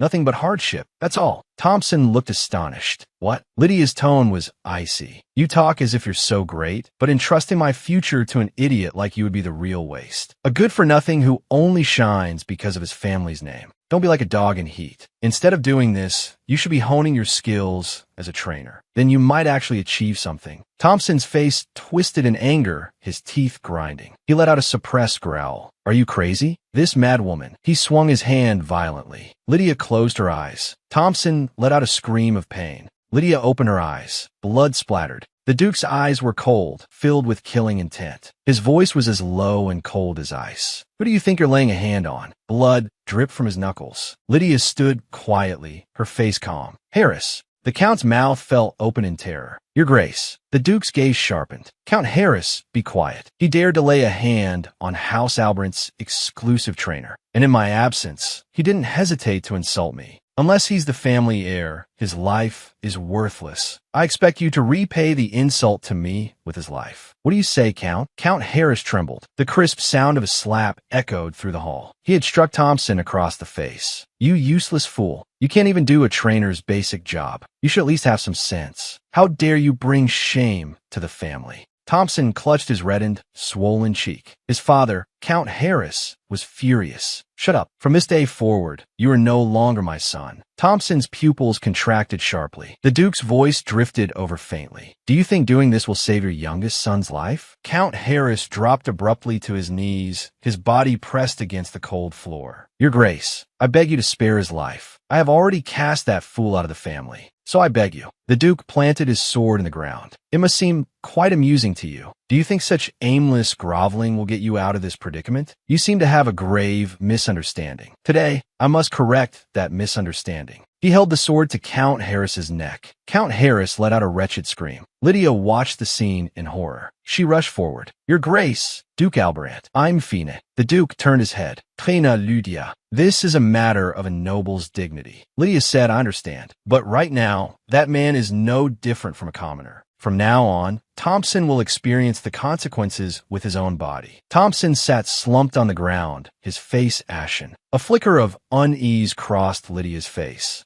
The Duke noticed her trembling hand. He withdrew his sword. The trainer is truly magnanimous. But then he slammed his foot down on Thompson, grinding him into the ground. We must be clear. No matter how you verbally belittle Trainer Lydia, it will not make you any nobler. Remember this, and never appear before Trainer Lydia again. If I hear news of you appearing again, his eyes turned to ice. Next time, it won't be your hand that goes flying. The Duke walked ahead. Trainer Lydia. Lydia was slightly startled. Yes, Your Grace. The Duke questioned, why did you stand there and listen to that kind of talk? Lydia lowered her eyes. Because there was no need for a pointless conflict. The Duke's voice held a trace of disbelief. Even after hearing such insulting words, Lydia answered calmly. After all, I am a commoner, and Thompson is the youngest son of Count Harris. What commoner would dare to defy a noble? The Duke was furious. You are Alberant, the exclusive trainer of the ducal house. Did you think that title carries no weight? Why did you stop me from punishing the one who dared to tarnish the ducal house's honor?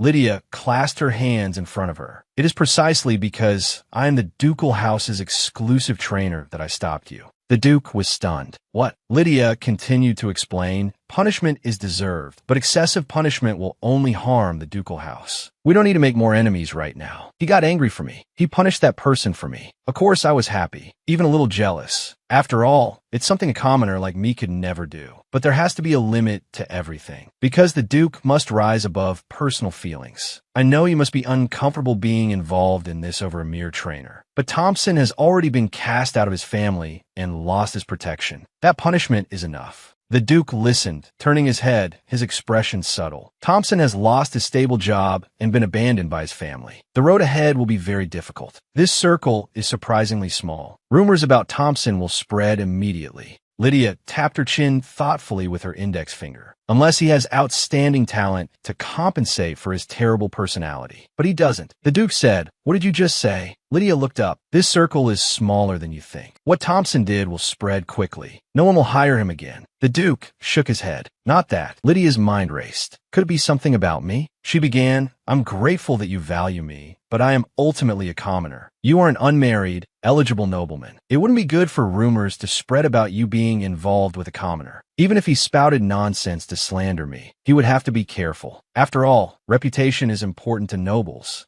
Lydia looked confused. "Wait, so that's not the reason? Did I say something wrong? What was it?" She spoke hesitantly, "Your Grace." The Duke turned to the side. "What is it?" Lydia said, "Thank you." The Duke's eyes flickered. Lydia continued, "I should have thanked you first. I'm sorry for the delay. I often had unpleasant conflicts with Thompson, even though I didn't want to. For the sake of the ducal house, I don't regret stopping you, but I'm still very grateful to you." The Duke turned and walked away. Anyone would have been angry in that situation. He insulted our ducal house's exclusive trainer. You know what an exclusive trainer means in the ducal territory. Lydia suddenly remembered something. "Oh, right. I came to the training grounds because I fainted." The Duke said, "That guy also said things he shouldn't have. It was only natural to punish him. So you don't need to thank me. If you're truly grateful, then help me choose a new trainer." Lydia was taken aback. "Oh, of course, Your Grace. But why is he walking so fast? It's almost like he's running away. What's wrong with him?" The tips of the Duke's ears were bright red. Lydia saw the redness and suddenly realized something. Could it be he's shy? After all, this is the world of novel. Lydia's romantic fantasy began to unfold. The Duke, dressed in fine clothes, lightly touched his cheek with the back of his white-gloved hand. His cheeks were flushed, his gaze averted. "It's not because of you." Lydia covered her mouth, stifling a laugh. "If I were the heroine, I would definitely find him cute right now, and my heart would flutter." Lydia's expression became calm again. "But if I think about it rationally, what reason would the Duke have to act like that towards me? The Duke and I have a purely professional relationship, a dry relationship without any personal feelings. Maybe it's not shyness, but annoyance at having to waste time selecting a trainer. That's more realistic." Lydia stopped walking. "I must choose a trainer as soon as possible to avoid getting into trouble." The Duke suddenly spoke. "What kind of trainer do you think we need?" Lydia was startled. Considering the current state of the ducal house, its foundation is not yet stable. "We need someone who can handle various types of dragons, not a specialist who only excels with one type." The Duke listened intently. "Is there a trainer who fits that description?" Lydia answered with certainty. "At the Asha Training Center, there's a trainer named Melissa. She is observant, sharp, and meticulous. She has a great reputation for caring for dragons. I think she could be a great help." The Duke nodded. "I see. I'll keep that in mind. Are there any other recommendations?" Lydia's gaze was sincere. "I'm not just saying this because I used to work there. Every trainer there is full of passion, and their skills are superb. I mentioned trainer Melissa first, but that doesn't mean the others are less capable. And there's no guarantee they'll accept an exclusive offer. In the past, being the exclusive trainer for the Agrix Dragon was very attractive, but things are different now." A slight smile played on the Duke's lips. "Weren't you the same? Not wanting to work for me at first?" Lydia was instantly speechless. A voice called out from a distance.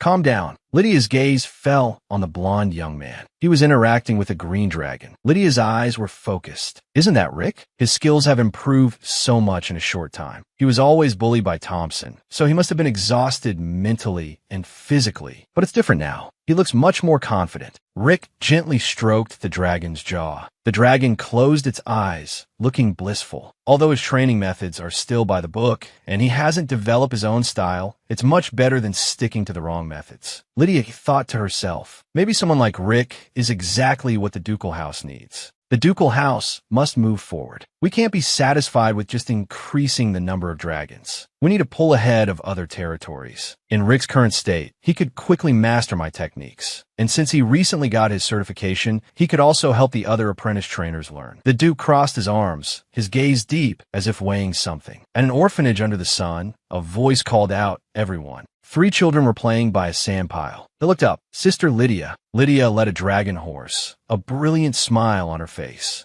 The children rushed over excitedly. Lydia held up a hand. "Wait, let me tie up the dragon horse first." Then she opened her arms for a hug. The 3 children threw themselves into her arms, knocking her to the ground. "Sister, you just sent a letter saying you'd visit often." Lydia lay on the ground. "Sorry, I've been too busy with work. I only just got some time off." She forced a sheepish smile. I brought gifts. Go inside and open them. One child cheered and ran off. Go tell everyone. The director extended her hand, her smile kind. You're here. Lydia took her hand, smiling brightly. I'm back. They held hands, smiling at each other in the warm light. The director said softly, just a moment ago, Duke Albarant himself came to visit. Lydia's smile froze. What? The Duke came to the orphanage? Why? The director asked with concern, how is work? Lydia replied, it's tough but very meaningful. The only downside is that I can't come as often as before. The director smiled gently. That's nothing to worry about. Everyone feels sad when they leave home. It's a necessary part of becoming independent. Lydia said, still, I hope you'll take this. She handed over a heavy money pouch. The orphanage is still lacking many things. It's not much, but I hope it can help. The director's gaze was firm. Don't worry about us. This is money you worked hard for. Keep it for yourself. Lydia said, I don't need much money. And it's not like I saved this by starving myself. I can't come to the orphanage often now, so I want to do my part. The director turned away. You don't have to do this. Lydia said, then I'll donate this money somewhere else. From the moment I put it in this bag, it was no longer my money. The director sighed in resignation, putting a hand to her forehead. Lydia, I really don't know who you inherited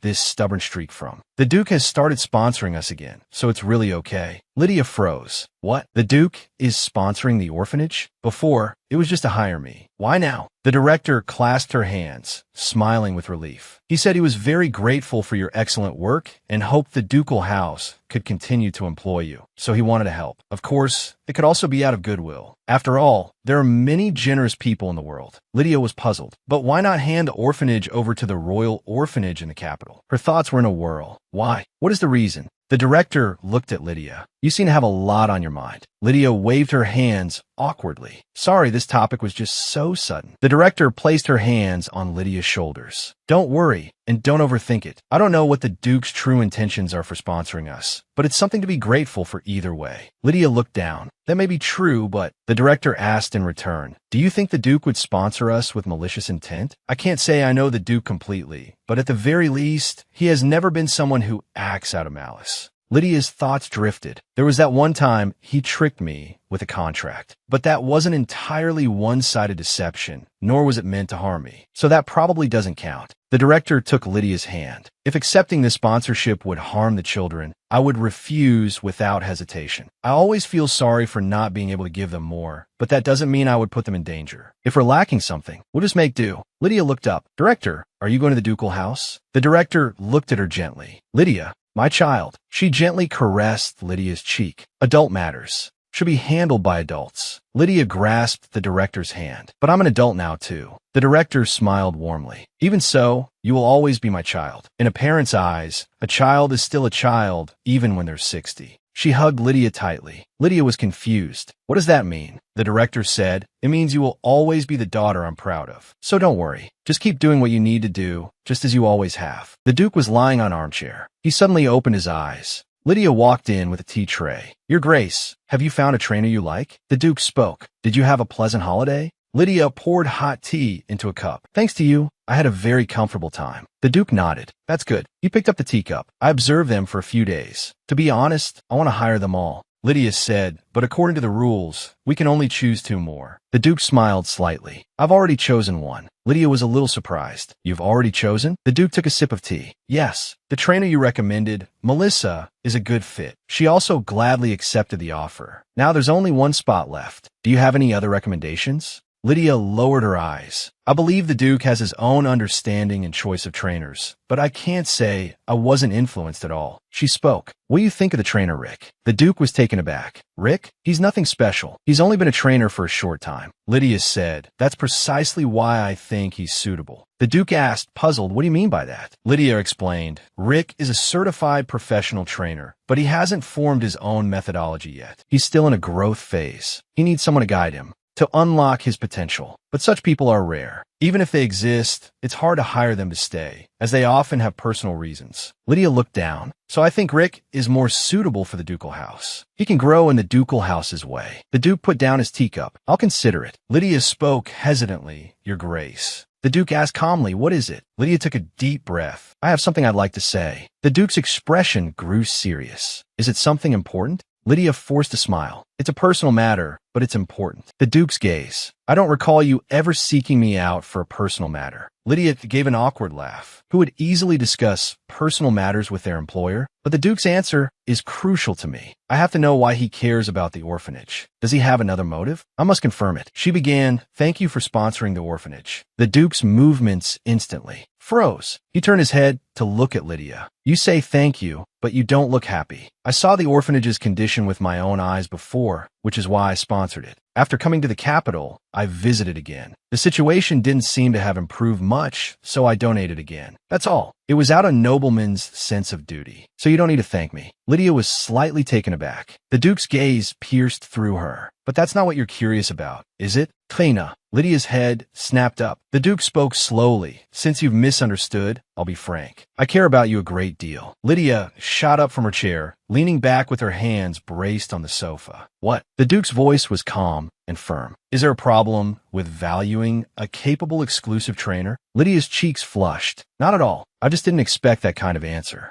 The Duke stood up. During your time at the ducal house, your performance has far exceeded my expectations. I am simply giving my full support to a capable trainer. My only hope is that you will work for the ducal house for a long time. To bury your bones here. Is that clear? Lydia stammered, yes. The Duke started to leave. Then I'll go meet that trainer named Rick now. Lydia covered her burning cheeks with her hands. I completely misunderstood him. Why did I ever doubt him? It's so embarrassing. But in the end, this is the Duke's fault too. He's the one who made me suspicious in the first place. Lydia paused. Wait, what he just said, wasn't that even more shocking than what I had misunderstood? The carriage jolted along a path through the woods. Lydia leaned back in the carriage, her mind unsettled. Exclamations were heard. It's completely different from before. Such a huge change. Melissa and Rick were pressed against the window, looking at Carson. To train the Agrix dragon to this level in just a few months. Lydia said, but there are still many areas that need improvement. Just because he's not attacking doesn't mean he's fully adapted. Lydia nodded in agreement. That's right. If he's constantly suppressed, he'll explode one day. Lydia said, all right, let's talk more when the others arrive. They say we'll be in the ducal territory soon. Do you all remember the precautions? Melissa nodded. I understand. Rick said, I definitely couldn't have handled it that well. Melissa encouraged him. But this place is really suitable for dragons to live. And the salary is high, isn't it? We've come this far. Let's work hard and earn recognition. Rick nodded.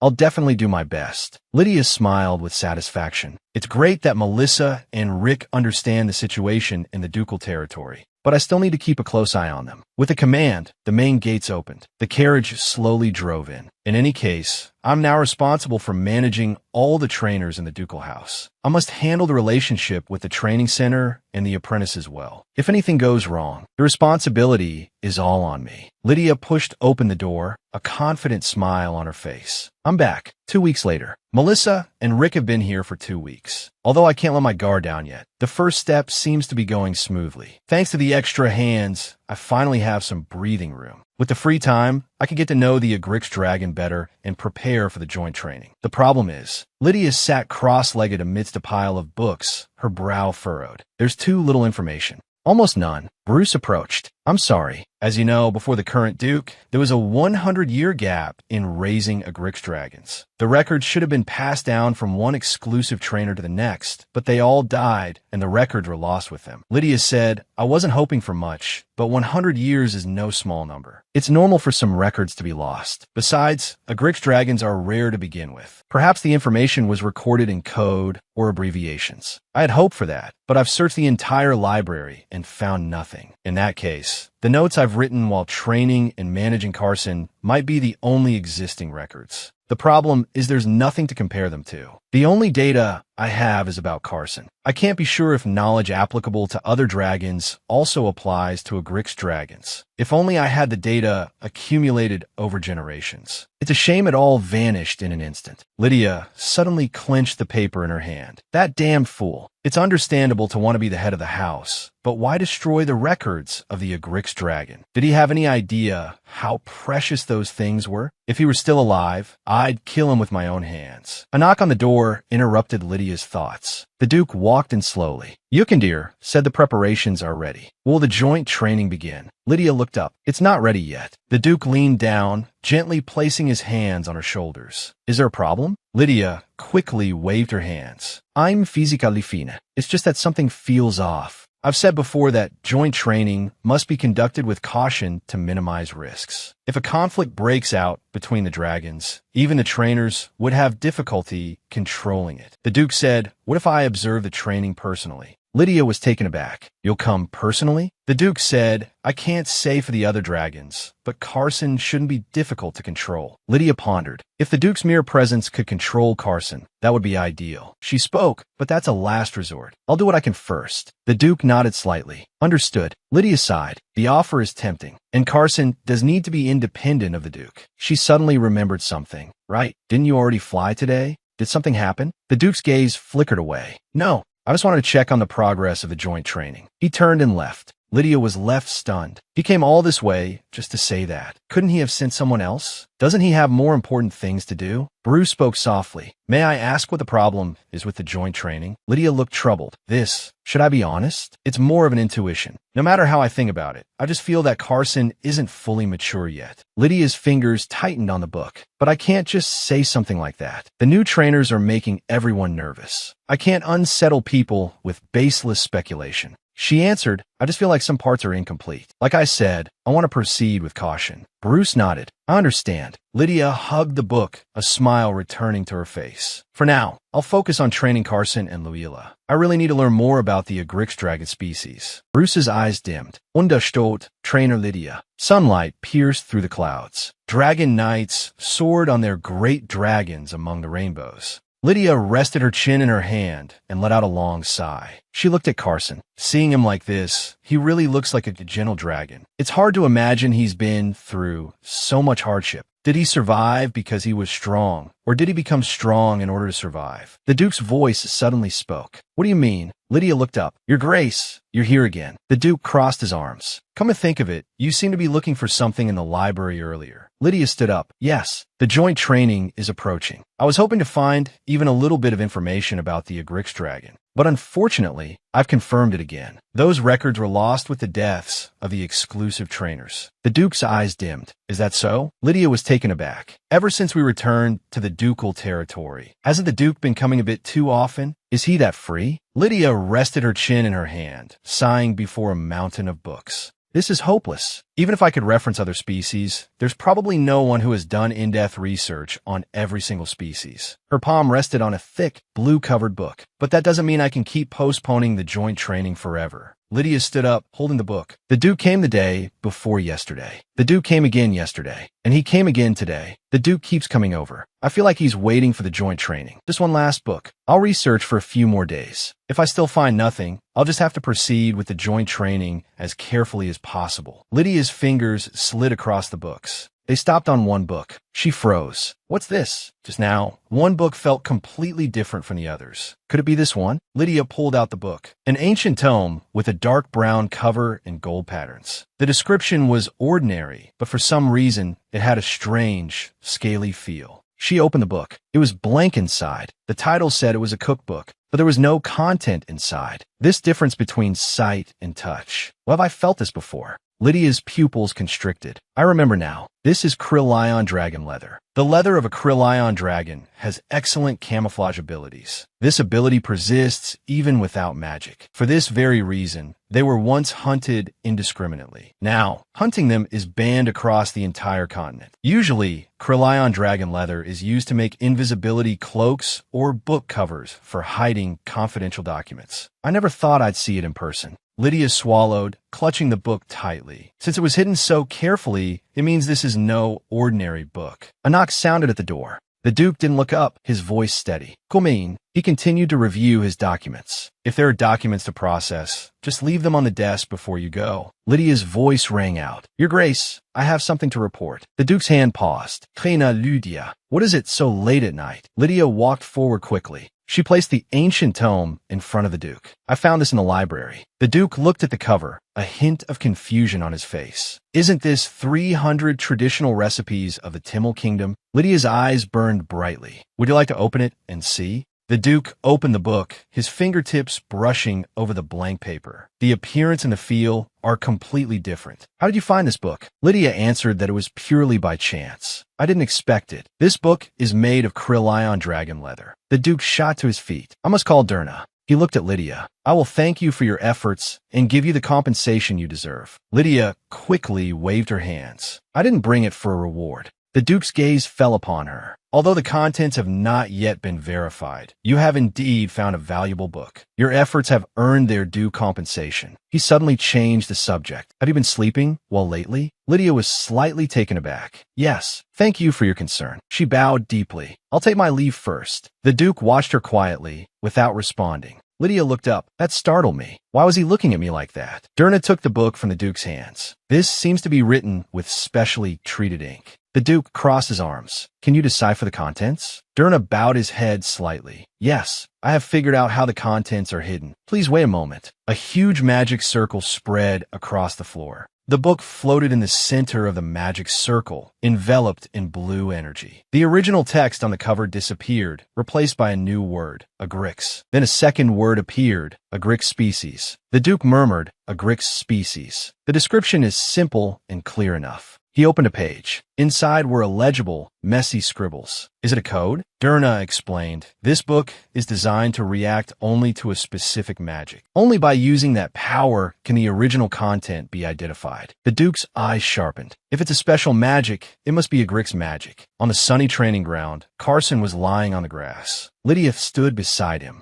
She turned her head. Your Grace, are you here to inspect Carson's training? The Duke's voice came. Not this time. He softly called, Carson. Carson let out a low growl, as if in response. The Duke gently stroked Carson's jaw. A torrent of magical energy surged out, sweeping across the entire training ground. The Duke stood in the center of the light, holding the ancient book. He spoke. Trina Lydia. Lydia trembled all over. Yes. The Duke handed the book to Lydia. This seems to be something you should see. Lydia took the book. The pages recorded information about the Agrix species, a rare dragon breed that only chooses the ducal family of Albarant. Its knowledge must be passed down from generation to generation. To prevent this accumulated knowledge from being lost due to selfish desires, we used a special ink ground from the hide of an Agrix dragon and the scales of an Agrix dragon. Binding this book with the hide of an Agrix dragon weighs heavily on me, but I pray this knowledge will be passed down to future generations. Lydia looked up, her voice trembling slightly. Can I really read this? She hugged the book tightly, as if holding a priceless treasure. The Duke's tone was unquestionable. Of course, you are Carson's trainer and are entitled to read it, but do not show it to anyone. This record is incredibly precious. Lydia's cheeks flushed, her eyes sparkling. She hugged the book tightly. Thank you so much. It is an honor to be able to see this. The Duke touched his own cheek with the back of his hand. So you can make that kind of face, too.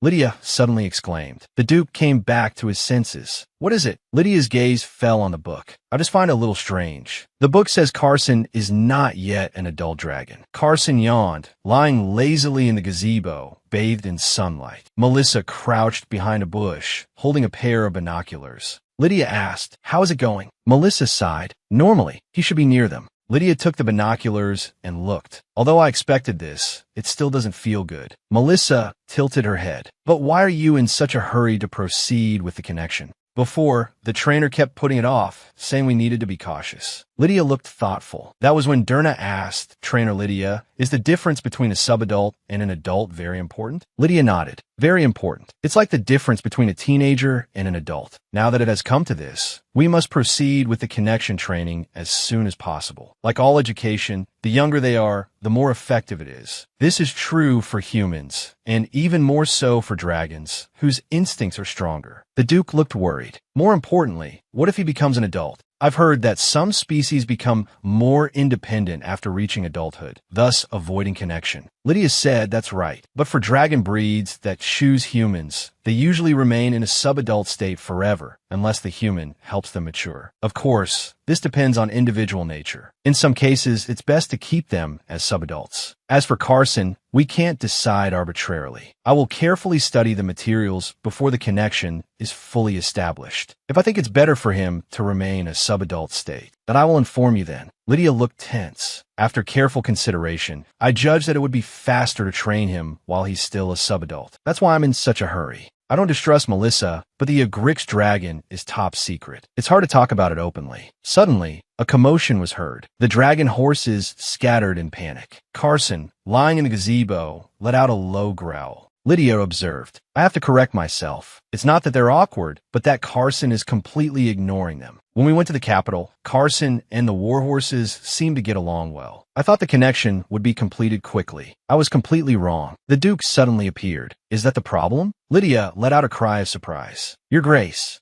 The Duke said, could it be that Carson has become irritable because he's trapped here? Lydia sighed. I don't think so. To Carson, the dragon horses have never been creatures he could be at ease with. They're just beings to be ignored by him. The Duke rested his chin on his hand. Of course, there's subtle differences, but I don't think it's a big problem. Lydia explained, let me give you an example. What does an ordinary person do if they trip over a stone underfoot? The Duke answered, they would move the stone away. Lydia nodded. Exactly. Either they ignore it and walk around it, or they kick it away. The problem is that, to Carson, those warhorses are no different from stones on the roadside. The Duke said, I see. So Carson shouldn't treat them as something to be ignored, but should accept them. Lydia nodded. Precisely. The Duke was thoughtful. If he can't even accept dragon horses, then getting along with other dragons will be even more difficult. It seems this will take a long time. Lydia's eyes were firm. No matter how long it takes, this is a mountain we must climb. I wonder if there's any incense that could help. Would it be recorded in the book? The Duke suddenly spoke. If it's that kind of thing, please wait a moment. Lydia replied, all right. She sat there with a blank look. What? The Duke turned and walked away. Lydia stood up in alarm. Your Grace, that's too dangerous.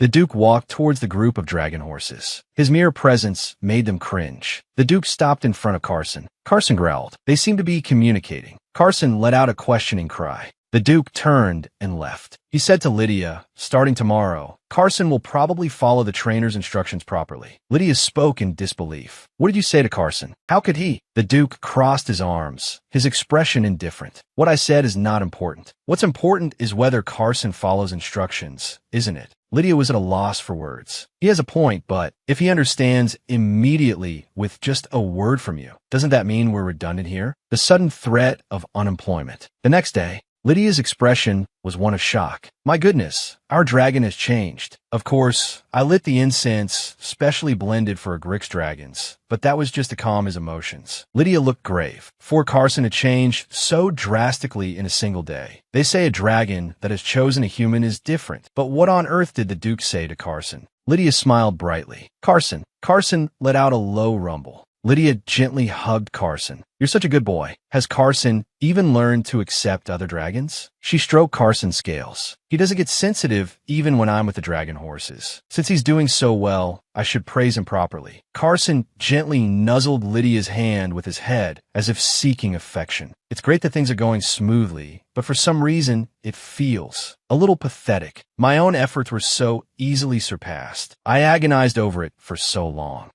And the Duke solved it with a few words. She stood with her hands on her hips. It seems this kind of self-awareness is inevitable. A few days later, Carson lay in the center of the courtyard, surrounded by leisurely dragon horses. A scene of tranquility. Lydia observed carefully with binoculars. It's been the same for several days. Carson's attitude has certainly improved, but I can't shake the feeling that he's not genuinely allowing the dragon horses to be near. The problem isn't solved. This isn't a fundamental fix. He's forcibly enduring it, which means it's bound to explode completely one day. Lydia said to Melissa beside her, I'm stepping out for a bit. Melissa replied gently, all right, be careful. Lydia walked alone across the grass, her shadow stretching long in the sunlight. I have to make Carson clearly understand that having other dragons around is not something he needs to endure. Lydia approached, her voice gentle yet firm. Yes, good boy. Come here, will you? Lydia cupped a dragon horse's face in her hands, gazing at it gently. Is this okay? Carson lay quietly in the distance, watching this scene. Lydia's expression grew complex. Is Carson numb? Or is this just the limit of his endurance? I'm not sure. She continued to interact with the dragon horse.